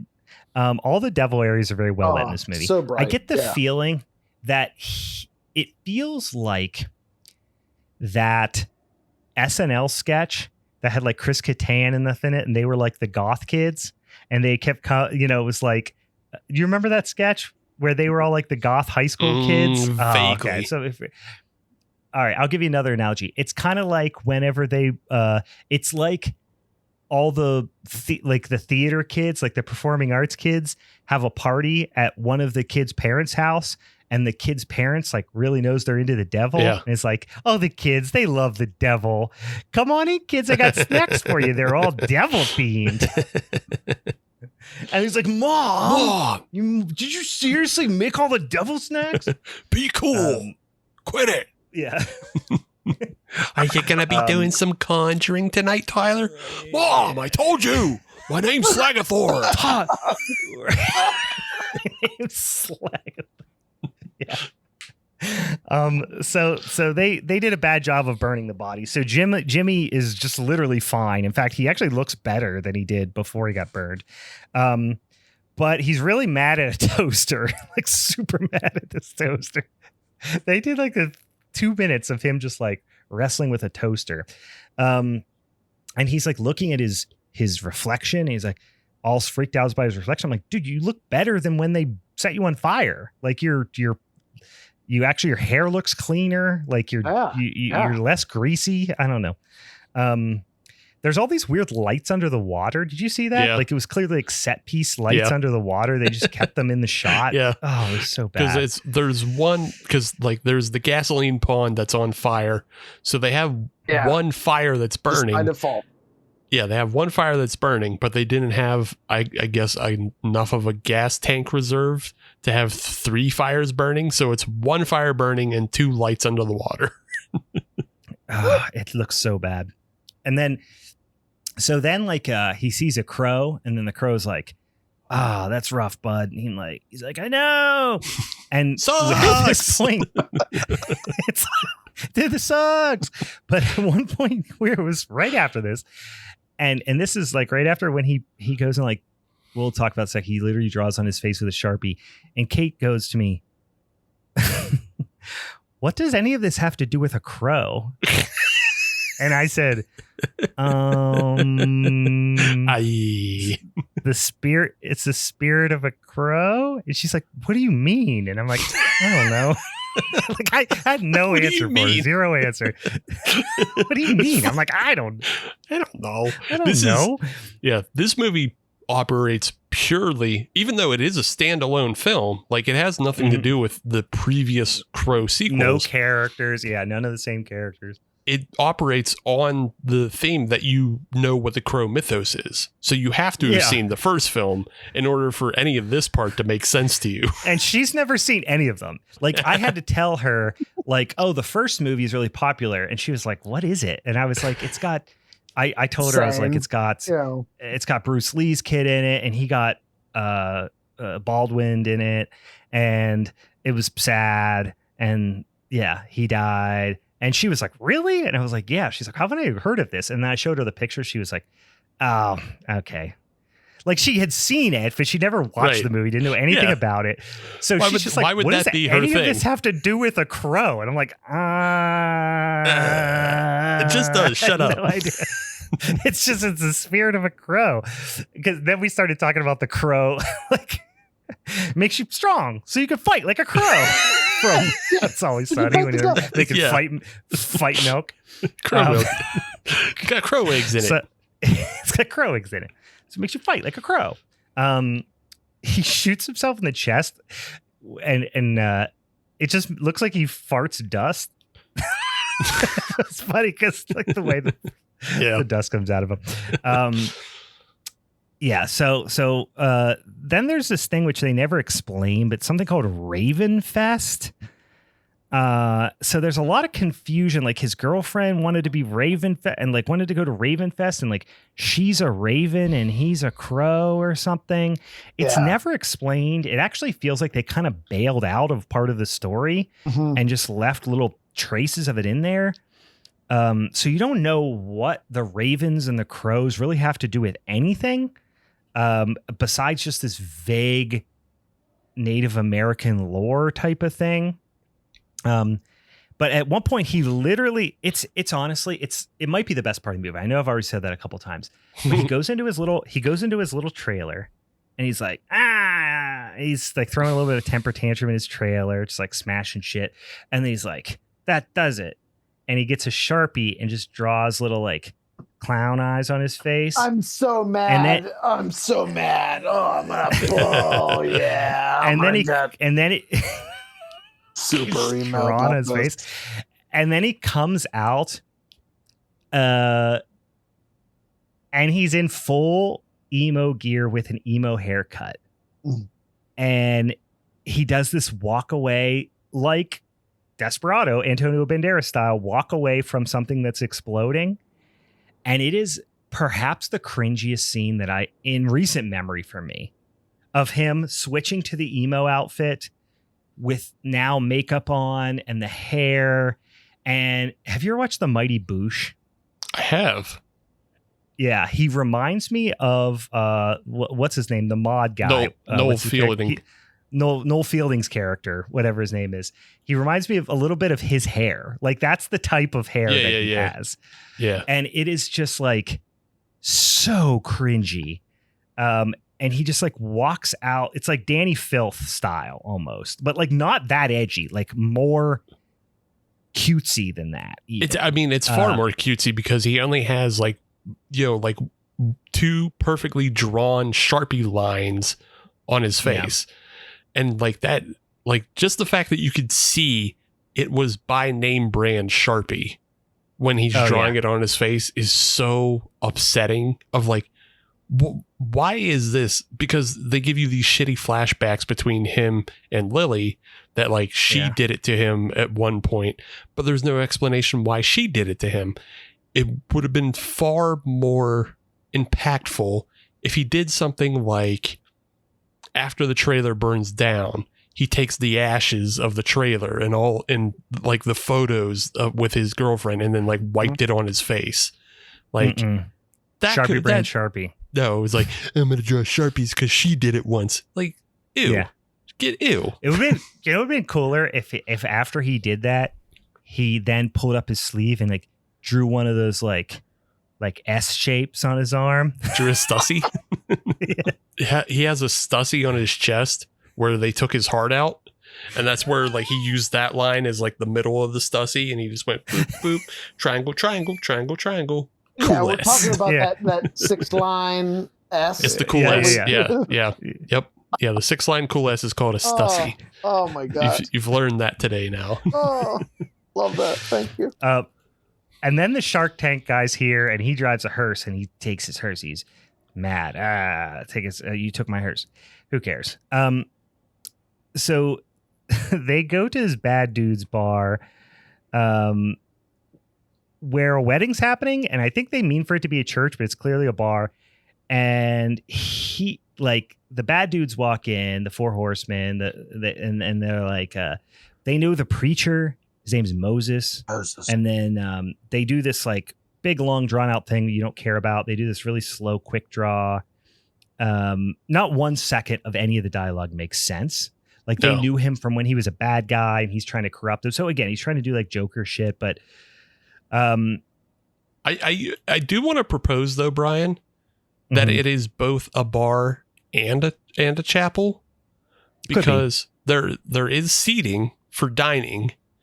And also there's these 3 girls that Tito Ortiz harasses, and they all have like little bumblebee kind of costumes, like they're working at a Hooters, but not really, but they're kind of dressed as bumblebees. Yeah, he's just like, damn sluts. He just says something stupid like that. It's really yeah, he just says something super dumb. Yeah, you're right. So this is a community center in a small town that is the bar and restaurant, and probably credit. Also holds church service. Yes. Again, none of this matters. We just know that, old whiny Jimmy Cuervo is going to show up. It couldn't be less intimidating. And he comes in and he's like, "Where's Luke? He owes me." This is his cool line that comes back later. He owes me 2 lifetimes and a pair of perfect blue eyes. Oh. And he brings that line back later. Yeah. It's so bad.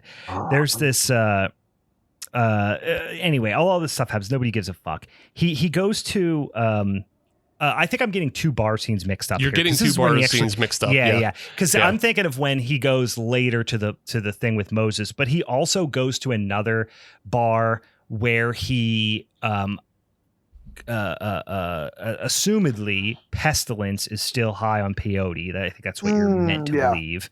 He's and he has a little bit of a dust up with him, and then ultimately kills him with a bug zapper. Yeah, and it's honestly such a pathetically bad scene, because just the angle in which Edward Furlong holds his arm, you're like, you couldn't break the arm of a baby, like the wing of a baby bird. You are so weak and just like, and so the actors just have to throw themselves around to make him look like he's causing any damage.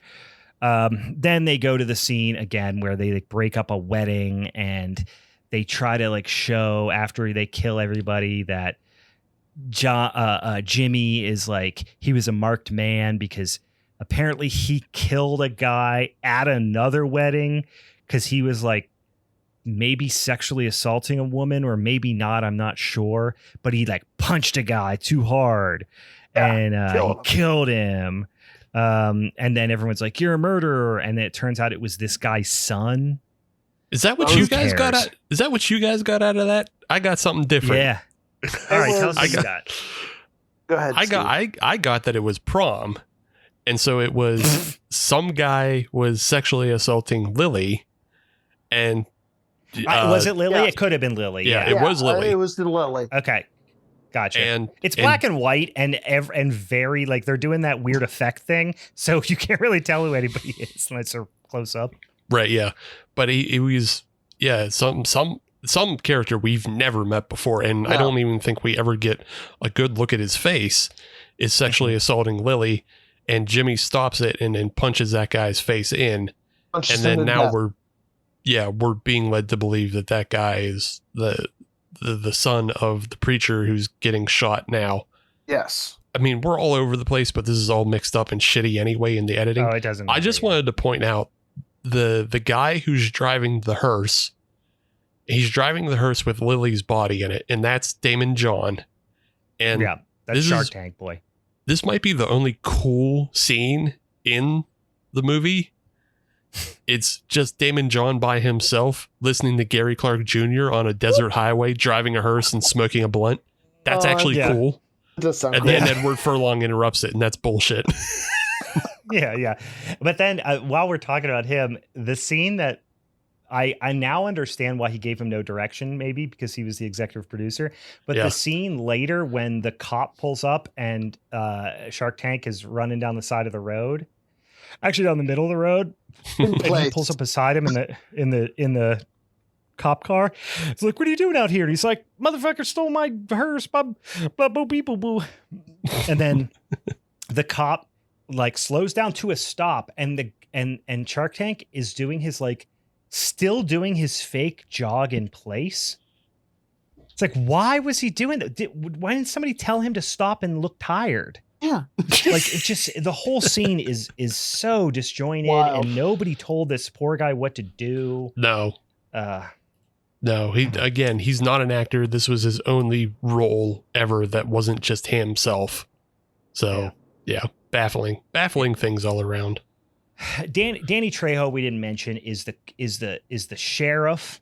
His son is like the deputy cop, and Danny Trejo apparently was the person who let the miners come into the town. So he's got some culpability there. But he too is also a preacher. We've seen multiple preachers in this film. He is the third preacher that is also probably of Mexican American descent. It is, again, preaching Christianity to people who are still very, very much entrenched in their Mesoamerican, Aztecian, mixed up culture that they've created. Yeah. And the guys he preaches to, they're all sitting at a table, and he's, doing this confession about letting the miners in. And all of the guys with him have cooler crow face paint than the actual crow in this movie. Yes, absolutely. Yeah, because they're supposed to have. Yeah. That's a good point. So this next scene is very funny and very confusing. The bad guys go to Ravenfest. Guys, I don't know what Ravenfest is. I think it's a swap meet of some sort at the community center. I don't know. But they show up. It's actually... It felt like a family reunion. I think it was all like, she was clearly like in that like a raven has fallen. That's what when Lily got murdered, they said a raven has fallen. So I envision it's a big family reunion. Okay. Yeah, there's a dozen people there, maybe, right? Yeah. Sure. Okay. Yeah. Can I give you what it actually is? Yes, please. Yes, please. It is rave-n-fest according to the signage. It's rave infest. Oh, it's a rave party. Yeah. Okay. It's well lit. There's just like some walls and some tables, and there is, I'm going to say the median age of people in attendance is 58. Yes. So how is that a rave? Nothing about that says rave to me. They walk in. It seems like a prom at a senior center. You know how they do that with like old people at like retirement homes? So they do like dances. That's what it feels like. The bad guys put on a bunch of sports equipment. Oh my God. And go Casey Jones on this party. So stupid. Full of old people. And Tito Ortiz puts on like a catcher's mask and like a bunch of catcher's equipment, and then just like hits a bunch of tables with baseball bats. And then Edward Furlong comes in and has a baseball bat duel with Tito Ortiz, and he cannot hold a bat. No. Tito Ortiz, I feel like if he was to touch Edward Furlong, he would break all his bones immediately. Like, it's just such a nonsensical fight scene. Before Tito Ortiz goes on this rampage, he says it's time for Montezuma's revenge. He does indeed say that line. He does say that line. It's just the conversation afterward makes even less sense because War posts up in the corner behind the snack table with a semi-automatic rifle, and he just sits back there, right? And he doesn't do anything. He's just like, in case the baseball bat fails, I'll shoot everybody. Like that's I guess was the plan. As soon as Edward Furlong comes in and baseball bats him, and of course gets the better of Tito Ortiz, everyone stops panicking and just starts milling about. Like, emergency over. There's still strangers in here. That there was still a baseball bat fight, and there's a man standing over there with a gun. Everyone's just milling about. This is such a confusing scene. Wow. There's and then he just starts shooting the Crow, which they're now referring to occasionally, at least, as Jimmy Crow. Bullets don't hurt Jimmy Crow until Luke throws a little toy axe and kills Eddie's like crow buddy. Crow. And then the bullets kind of hurt him, but not a lot.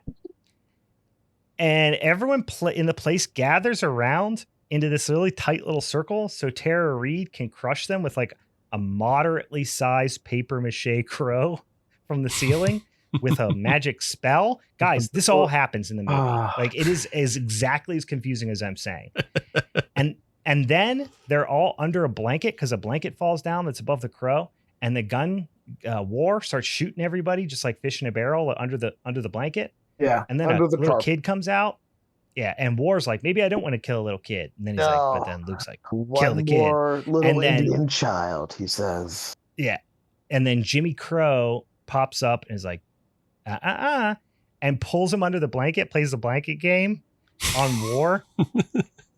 And then just a bunch of like really offensive Native American sounding music plays, and he just like shoots a bunch of people. Yeah. But then they do the voiceover of the kid going like, "Whoa, what happened?" And where's my dad? Like, you'll be okay. Just to show that he did save that kid. Yeah, he didn't kill him. That's how you know. We can't show that. That's gross. And here's why, guys, is Eddie Furlong, a.k.a.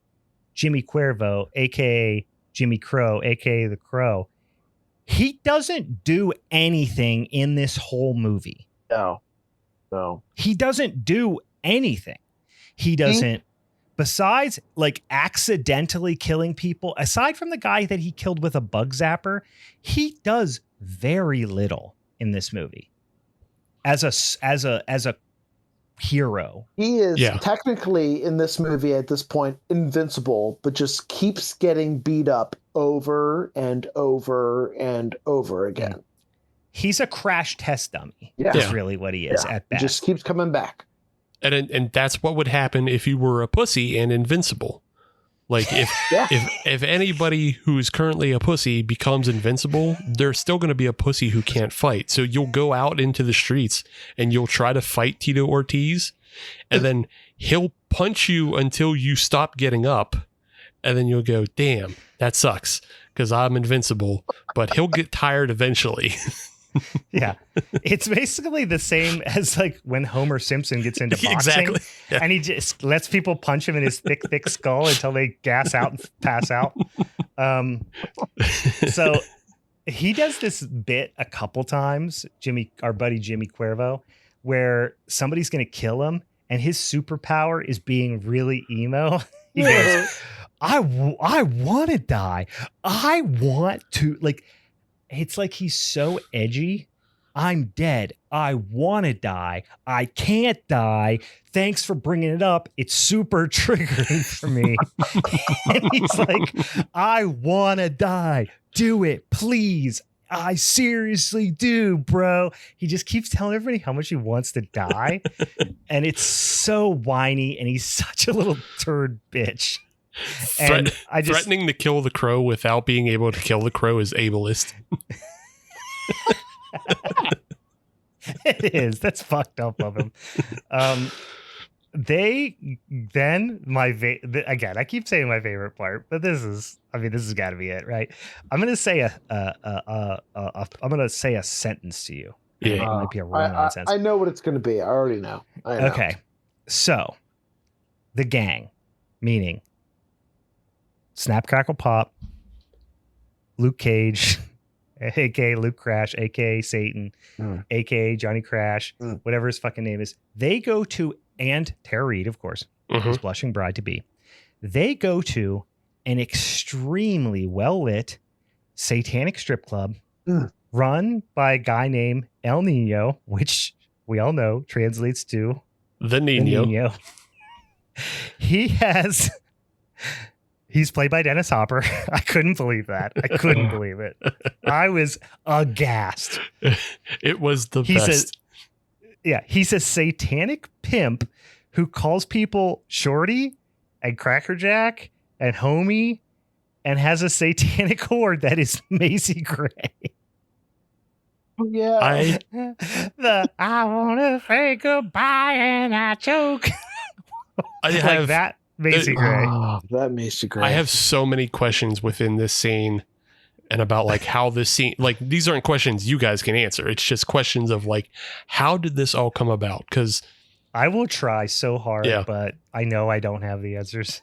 One of them, I imagine, let's start with Macy Gray. Because like Dennis Hopper is kind of like he's the entree. I want to talk about Macy Gray in this scene for a bit. Yeah. One, I think she's here because Damon John was trying to fuck her. Oh, okay.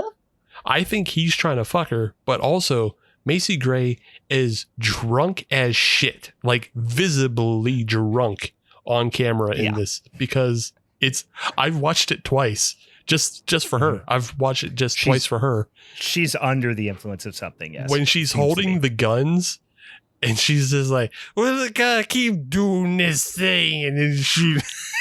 And then she seems him. She is immediately shot from somebody off screen just so they can get her out of the scene.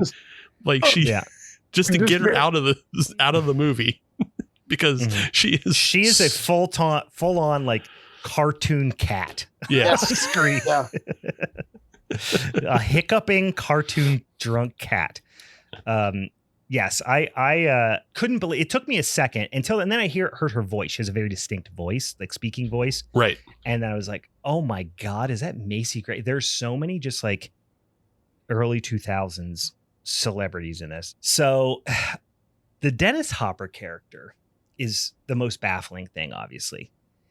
He talks like a 70s street pimp, right?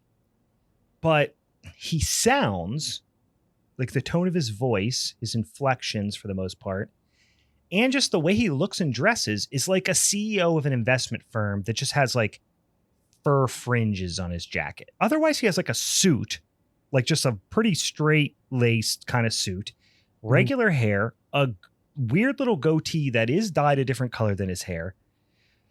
But he doesn't look like or act like the lines that are coming out of his mouth. And of course, he's just phoning this whole fucking thing in. Yes. Who knows who he owed a favor to or why he agreed to do this. But he is saying wild shit. Like, Steve, I know you have written down. I don't want to steal your thunder. Yeah. He is saying some of the wildest lines I've ever heard in a movie. He is saying, and they're mostly wild because it's coming out of Dennis Hopper. Because it feels like just the most regularly racist dialogue you would write for a black and or Latino character to be a pimp. Yeah. But then it's coming out of a white guy who doesn't want to be there. And so, like, again, his character's named El Nino. So that immediately denotes a Hispanic gentleman. But then you're introduced to a white guy and you go, huh, that's kind of odd. Yeah. But then David Boreanaz says something to him like, what's going on, Nino? And he says, it's El Nino. Get it right, Cracker Jack. And it's like, oh, he called him Cracker. That's interesting. Yeah. Well, this is the thing, is if it was a joke, right? And the joke is that he's a plain white guy and he's talking this like 70s jive street language. Yeah. Like that you would see in like a 70s exploitation movie. Yeah. If it came out of the mouth of, let's say, like, I don't know why this came out, but like Matthew Lillard, right? Okay. You would be like, oh, kind of funny juxtaposition, Yeah. whatever. Yeah. But to come out of like a serious, extraordinarily well-respected actor, to come out of Blue Velvet, Right. to come out of Easy Rider, you know, Dennis Hopper. Yeah. It doesn't make any fucking sense. Here's the thing. I fully believe in Dennis Hopper that he could have sold this role if he wanted to, because He could sell anything. He's Yeah. great. yeah, because it's Yeah. on this role is on the same level as was it Gary Oldman, and he's playing basically a white drug dealer, and Oh, like he's got the white dreads on, and it's you don't want to take it seriously at first, but then he makes it serious. So you got to go, Yeah. oh yeah, this guy's fucking crazy. So this could have been on the level of that, but it's not. It's more on the level of Harvey Keitel in Taxi Driver is playing a pimp named Sport. And like he has his pants pulled all the way up to his nipples and he's talking jive, and like he's got the big feather hat and all that shit. And it's kind of hard. It's kind of hard to tell. It's like, are you supposed to take this character seriously or not? Like you kind of do, but you kind of don't. And he winds up getting shot by Robert De Niro anyway, so it doesn't matter. Yeah. But yeah, Dennis Hopper just like he owed somebody a favor, and he didn't want to fucking do this, but he had to do it, and he showed up and he delivered his lines, and he fucking just knocks it out of the park by not caring. Because he says he gave it a 40. Yeah, he gave it a 40% effort, and that was enough. Yeah, like you know, he's acting up against. If he would have went full Dennis Hopper, it would have felt weirder, honestly. Yeah. Because you're acting with some of the worst. Like you're on screen with Tara Reid. You have Dennis Hopper on screen with Tara Reid. It would have felt weird if he would have gave it the full Anthony Hopkins routine, or something. Yeah, it wouldn't have made sense. If he did, like he could have done this role in like kind of toned down like the weird Latino nature of it, and done his photographer character from Apocalypse Now, where that dude is just freaked out all the time because he just burned his brain out on acid. If you came on that dude as a satanic preacher, it would kind of make sense. You go, oh, okay. He could have done that, but he didn't. He didn't even give it that much. He just said, I'm reading these lines that were written for a person of a different race, and I'm reading it as they are. And you're not going to change anything, and I'm not going to change anything because you're not paying me enough to do so. You get 20% Dennis Hopper. I'll put on your dumb costume and roll the camera now. And then that's when he says the book, kiss it, bitch, and puts the book in Tara Reid's face. Love it. Oh God. Okay. Good for him. Yeah. There's some strong lines there. I want one of go ahead. I was just gonna say, so like his whole role in this is that he's going to be the preacher that's presiding over the satanic union between David Boreanaz and Tara Reid. And probably my favorite line he delivers is when he starts the service, he says, "Oh, Satan, what up, Holmes?" He's like, "Oh, gee, whatever." He keeps calling it. Oh my God. It's just so, it's the cringiest thing you've ever seen in your life, but he's playing it straight as an arrow. It's just bizarre. It's one of those things you can't get mad at him. So you just know, like, you're not mad at Dennis Hopper. You're just mad at the situation. I'm not mad at you. I'm mad at the situation. So this scene also is just like edited really poorly. And I'm cutting some stuff out here because so much happens you don't care about here. There's a whole sequence outside with war and Eddie Cuervo or whatever. Yeah, it's so much happening. Nobody cares. they get married, and the whole idea is they got to get married, hurry up and get married. And there's like a whole posse outside of like all the local Native Americans and everybody's coming in to get them. So they're like, hurry up, let's get through the wedding. So it's a little bit like the, Princess Bride situation. They're like rushing through it and everything. And they want to get it done. So as soon as he pronounces them like man and wife, and he's like, I now pronounce you the devil and his shorty.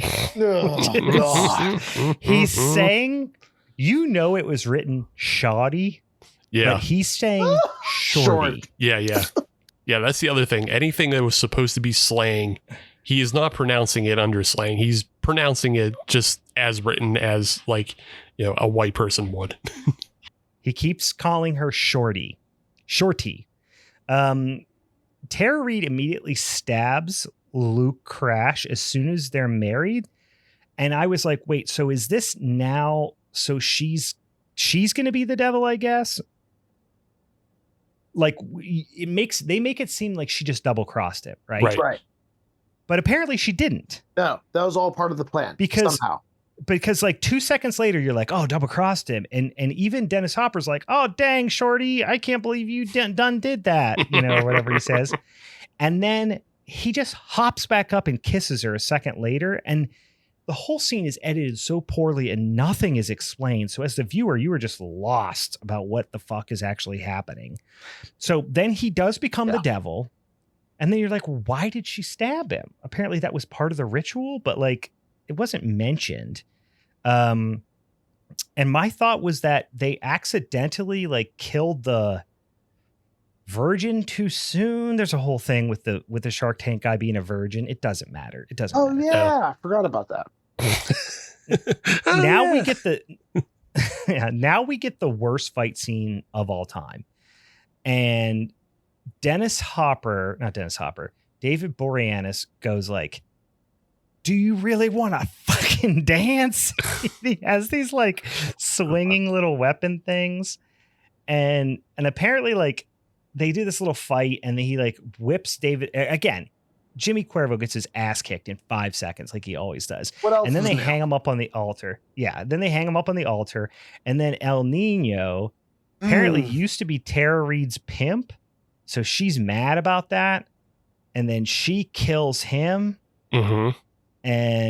And so this whole kind of spiral towards the shit show of the ending, they're really making Luke Crash trying to be as funny of an anti-hero as possible, but also like super mean. And it just doesn't land anywhere. He's not funny. No. But also he's not scary at all. No.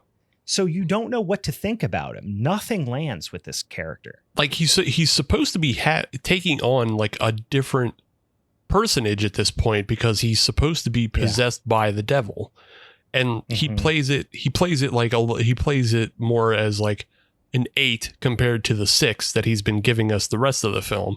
So like now he's like being extra silly, and it's like what? This none of it plays, and it's like, no. Where are your motivations? There's still apparently steps to this dumb fucking spell that we don't know how works anyway. Like if they what's going to happen? You're already Satan. Is it just now you just have to do this, or you become un-Satan? That's what we're meant to understand. Yeah. Apparently, if he doesn't bang Tara Reid in a graveyard, like most 14-year-olds who shop at Hot Topic, think they have to do, like then he's not going to become Satan forever. He'll just be Satan for a couple hours. Yeah, it's a Michael Graves lyric for sure. For sure. Meanwhile, he's acting like this weird combination between like Satan and The Mask, like Jim Carrey. I was just gonna say he was channeling some heavy Jim Carrey vibes. Yeah, awkwardly like humorous when it shouldn't be. Like I don't imagine like the Antichrist is going to be popping jokes and just it didn't make any sense. He does a whole weird monologue in the hearse where he's like all rubber faced and being all Jim Carrey. It doesn't make any sense. And the whole time, like Tara Reid's just no selling the whole thing that's in the side. She has no idea how to act, and therefore she cannot react either. So okay, that's probably more it. Yeah. It is David Boreanaz just like throwing whatever at the wall because he's still in the middle of shooting Angel. He still has seasons of Angel to go. So like he is just doing this and doing it to get off set as quickly as possible. Like he knows this is going to be a turd and he's just hoping it gets buried and it never comes out. He's just like, I'm going to fuck this up. I'm going to go back to Angel. I'm not going to talk to anybody. I'm not going to tell what's her face. Charisma Carpenter. Sarah Michelle Gellar. Yeah, I'm not telling Charisma. I'm not telling Charisma Carpenter this went bad. I'm not telling anybody about nothing, and I'm just going to do more season of Angel, and that's it. This movie doesn't happen. if I fuck it up real bad. Yeah, he's like, I'm going to kind of like set this on fire a little bit. Yeah. There's this scene. This is one of my favorite Jimmy Cuervo lines. He says something along the lines of, when the natives are like, you're a killer, you punched that guy this one time, and he's like, no dog, I'm cool now, and they're like, no. He goes, who the fuck are you? He goes, I'm the fairy fucking godfather that's gonna come save your fairy fucking tails. It is the one. He's just spitting fuck out. Like he might as well have been like, mind your fucking business, stay out of my bedroom, mom, you fucking bitch. Like it's just shut the fuck up, Daddy Trejo. Every line just like takes the wind out of my sails. Like if I heard it at a comedy club, I would just boo. Yeah. It's just an immediate boo out of me. Like And also, let's not forget that they all hate him because he beat the guy that was raping the chief's, like literally the chief's daughter on a picnic table at a wedding. Yes. He punched they him didn't to see death, that. And now they didn't see that. All they saw was the vicious Eddie Furlong blows raining down on him. All they saw was a white man hitting a non-white man, and it made them hate him. That was it. Yeah, that was it. They are the racists in this movie, and he is the one to turn them. I hate it so much. I will guarantee you $1,000 that when Eddie Furlong throws a punch, he puts his thumb inside his fist. Oh, definitely. Breaks his thumb right off. To this day. Bet you $1,000. So also, whenever I think of Eddie Furlong, there's nothing like I've seen him in all these movies. I've seen him in fucking Terminator 2, all this stuff 1,000 times. And I still just think of that picture of him drunk and looking very depressed and fat sitting beside Ron Jeremy at that bar. Yeah. You see that picture? Oh, yeah. Oh, yeah. He has so many like bummer ass fucking photos out there. I feel bad for him for that. I do too. Anyway, this whole thing is like, so they're going to finally, Tara Reid's like, we got to fuck before sunup. And like, for some reason, like Luke keeps putting it off. He's like, nah. He's like not Ed Bundy. Jesus Christ. He's like Al Bundy. Yeah. He like doesn't want to fuck like under any circumstances. Right. He's like, oh, we'll get to it. And then finally at one point he's like, all right, baby, I'm super horny. And they go to like fuck on a grave or whatever. But then apparently he has to look into her eyes and he won't do it. And it just has big closeted vibes, the whole thing. And then she's like, look at my eyes. And then he won't. And then he's like, oh, now I'm not even in the mood anymore. And just like goes over and starts talking to Edward Furlong. And again, all of this is still part of that storyline of Edward Furlong doesn't do anything. Like this would have been the perfect moment for the two of them about to initiate the final bonding of their powers. Mm-hmm. She gets her native eyes, he gets his Satan soul, and then Edward Furlong just has to be a cock block. That's all he has to do. Yeah.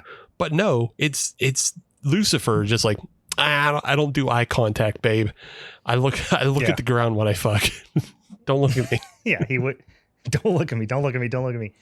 And then they do the most horrifyingly bad, like long distance jump kick. It's like he's literally might as well have been on a zip line. It's so fucking dumb.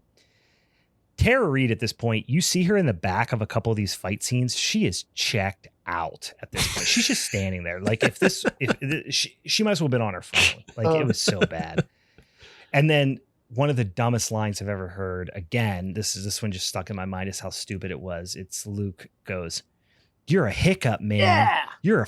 You're a fart in my gas pump." Yeah. I wrote that down too. That was really good. I was like, what did any of that mean? A hiccup? First of all, but a fart in my gas pump. Yeah. The fuck does that mean? Like, just calling them a hiccup is fine because it's just kind of like, oh, you're just like a speed bump in my final destination to being Satan. You're in. Yes. Yeah. Fine. I mean, but you're a fart in my gas pump. That is what. I so desperately want to be Roger Rodriguez. There's 3 writers on this film, meaning they all have to get their little lines in, and they all stink. Who do you think wrote, quote, "The Raven, nevermore, motherfucker"? Yeah. The dumbest one. Guys, he's the Crow. I know. He's not the Raven. He is not the Raven. Crows and ravens aren't the same thing. He's not WWE's The Raven or WWE's Raven who comes out of the crowd. He is not that. He is not Raven. He is the Crow. And then he goes, they're fighting back and forth. And again, Jimmy Crow's getting his ass kicked. And Luke says to Jimmy, "Killers don't go to heaven, motherfucker. They go down like my fucking..." They go down like my fucking bitch. What, sir? Sir. What is that? Sir. Why would you talk about your girl like that? Why would you? Kelly, why are you making puns like that? Bad puns. Why did you have to say? I'm going to read it one more time. This is the dumbest line in the movie. I really do think it's the dumbest. Even worse than "I now pronounce you the devil in his shorty." It is, and I quote, "Killers don't go to heaven, motherfucker. They go down like my fucking bitch." Is that a 10-year-old? It's like a 10-year-old swearing fantasy. Yeah. It's like if I rubbed a magic lamp and the genie said, "Give me your wishes." And you said, "I can swear as much as I want." And they're like, "Okay, bud." And that's what he came up with. Yeah. He's like, yeah, he asked his parents for that one swear, and then that's what he got. Just trying to dissect that line a little bit more. Maybe just coming from a 10-year-old perspective, you go down, not even like you're my bitch, and you just go downward. Oh, you're to the ground. You're not saying in an oral sex type of way. No, just like you're my bitch. I owned you. You just go down to the ground. That's what I do with bitches. I make them go down. They go down like a sack of bricks. Like a sack of bricks. Could be. I own you. Yeah, could be. Especially, it felt especially weird coming out of the voice of this weird asexual Satan. Yeah. Who didn't want to fuck. Understandably, yes. Yeah. Yeah. But so you might be up to something there or onto something there. So then the sun comes up. We know this was going to happen. This is oh God, it's even worse. This is honestly it's so hard to say the worst part of the movie, but I can't believe they did this. And I was like, is Kirk Cameron about to show up right now? Hell yeah. Because the sun comes up, and as the sun's coming up, you still have Luke and Jimmy fighting.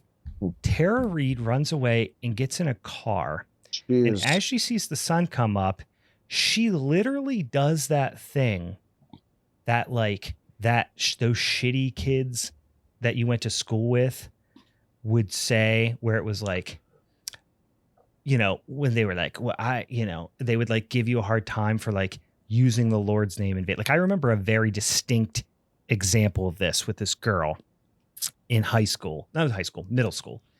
And she was like a regular shitbag like everybody. Mm-hmm. Like she was like drinking and smoking weed and like finger blasting each other and doing all types of shit. Like just normal teenage stuff, right? Yeah. Mm-hmm. But she was super preachy about like Jesus. And she was always like, yeah. if anybody used the Lord's name, she'd be like, don't use the Lord's name in vain around me. Yeah. And I would be like, Jesus, fuck you. Like I would just be really obnoxious about it and stuff. And then she goes, I remember one time she was like, don't use the Lord's name in vain around me. And my other friend was like, do you not apply that logic to like anything else in your life? Like you do shit that's like you sin all the time. And she was like, yeah, but as long as I ask for forgiveness, like I'm good. I'm going to heaven. Yeah. And we were like, okay, like fine. But like, if you don't mean it and you're going to do it again, does it count? And she'd be like, it doesn't matter. As long as you like ask for forgiveness, you're fine. So it's like, you know, as long as you ask for forgiveness. And I just remember that being the mentality growing up in church, like being, you know, having to like go to church, stuff like that growing up. Yeah. I remember that being the mentality of a lot of kids. Yeah. Like, cause they're kids. They don't know, right? They're fucking dumb kids. And like introducing this insane concept to them is like, yeah, I guess I could do whatever I want as long as I just go, sorry, you know what I mean? Whoopsies. And that's what this feels like. Tara Reid literally in the car says a Hail Mary, not just says like, God forgive me, or goes full Kirk Cameron, you know, born again, like, oh, I accept Jesus as my personal Lord and Savior. She just says a Hail Mary, a single Hail Mary, which is obviously a very Catholic thing, like Roman Catholic thing. And at sunrise, she's forgiven, is what you're very much meant to believe. More or less. And she gets, she gets to live. Right. She gets to live. Whereas on the other side, Dickweed McGillicuddy over here doesn't give in. He doesn't basically say like, oh, I'm wrong, or I've been living wrong, or whatever. And I'm scared of God. So he gets impaled gets press slammed by 150 pound, 48% body fat for Eddie Furlong, and then slams him onto a spike and impales him. In fairness, Eddie Furlong doesn't just like pick him up from a cold stop. He does use no, he doesn't. David Boreanaz's momentum against him. Like his momentum, so it's much more of a Steven Seagal Aikido throw than it is a Bill Goldberg press slam. Good point. So yes, yeah, you're right. It's more like momentum. It's more like I'm really gonna jump into this body slam. Yeah. You know? But it was a press slam, right? So again, the crow. Like, I'm gonna jump over your head. You hold your arm. Yeah, the crow. You hold your arms up. I'm gonna jump over your head. Right. Yeah, the crow doesn't do anything again except for help him along to rotate along an axis. He probably would have hit those spikes face first if he just stepped out of the way. So like it doesn't matter. Yeah. Yeah. You're right. You're right. But then, of course, the crow reads him a poem and then cuts his throat. What a way to go. Who cares? Who cares? So now he gets to get married in heaven to his girlfriend or something. Oh, yeah. Fucking the ending of this movie just is diarrhea on top of a shit salad. You know what I mean? Like it's the diarrhea dressing on top of I feel like they were just salad. They were counting on the fact that people once the rock was impaled on the devil's chest, people would just left and had already turned this movie off and walked away. Yeah. I mean, it's so spliced together at the end. You can't, you don't know what's up and down and what ends up happening to anybody.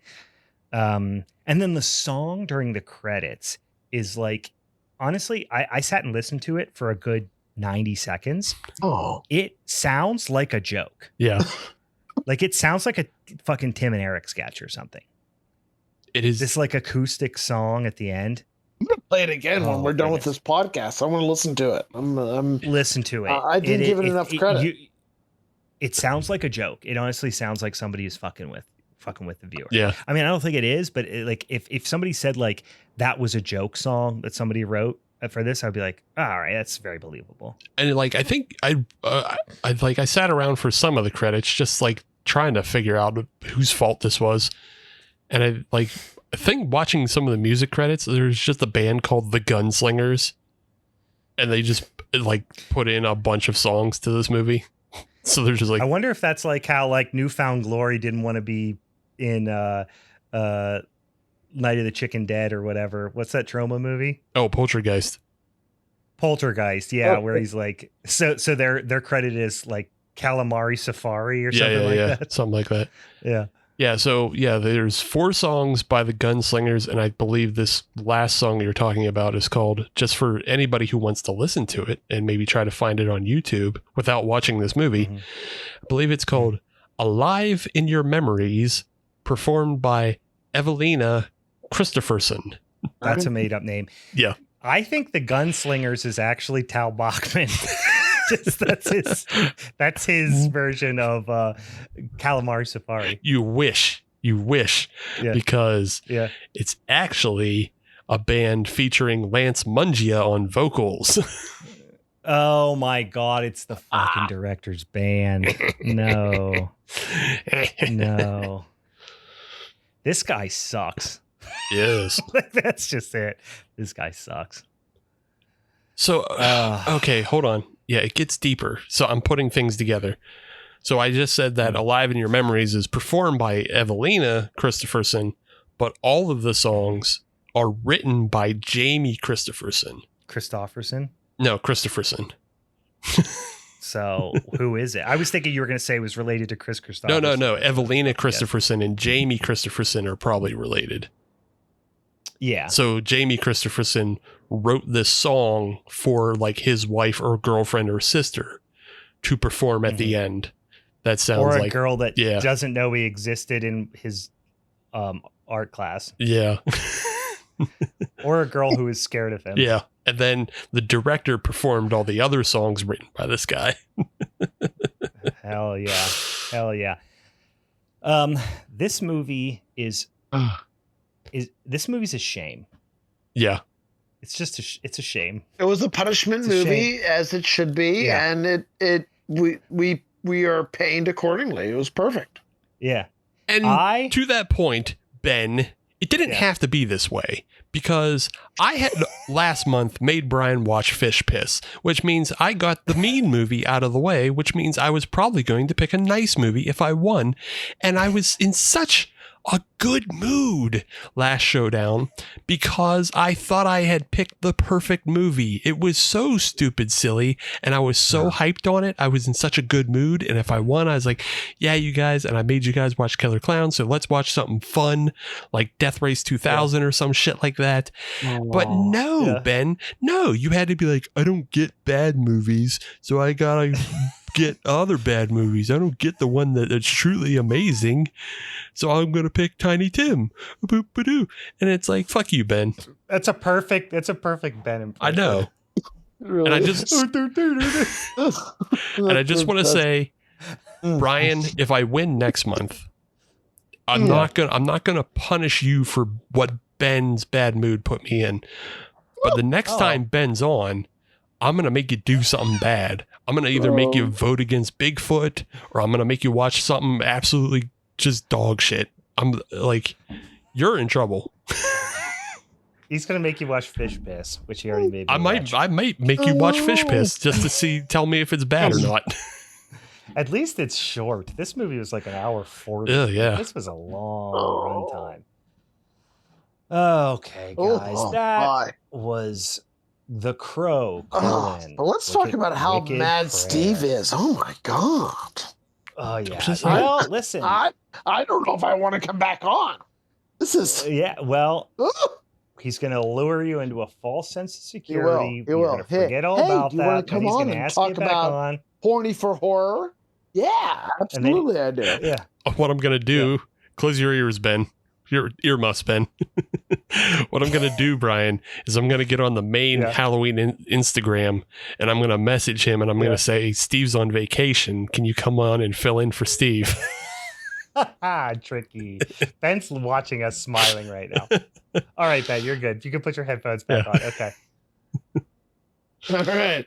Okay. Steve's up to no good. Mm-hmm. He's up to no good. All right, guys. That was The Crow, Wicked Prayer from 2005. Guys, don't forget, go check out the Instagram and the Twitter this week as we are going to have our voting for our showdown episode for the wonderful month of April. Again, Blood Blank, aka Blank Blood, aka Blood Blank Blood, aka the Blank of Blood, aka Dr. Blood's Blank Blank, whatever. It's any movie with the word blood in the title. Then we have horror movie soundtracks. And then the last option you got is back to school. So that'll be our options for April. But guess what? March isn't over. We got other fun stuff going on. The March of the Clowns continues. We are going to do Killer Clowns from Outer Space.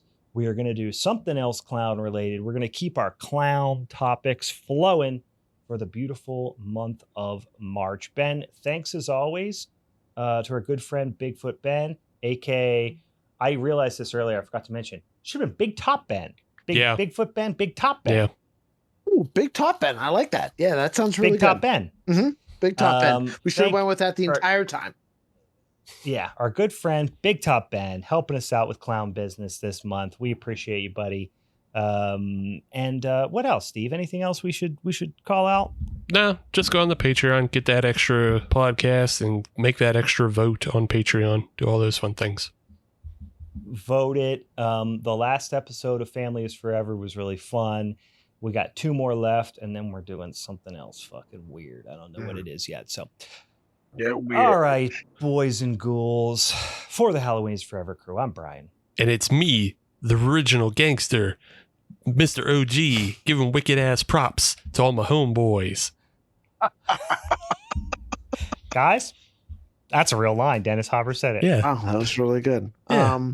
He said it. If Steve gets to do it, I get to do it. BigCrow Benjamin checking in from the sky, and I'm coming down from the clouds.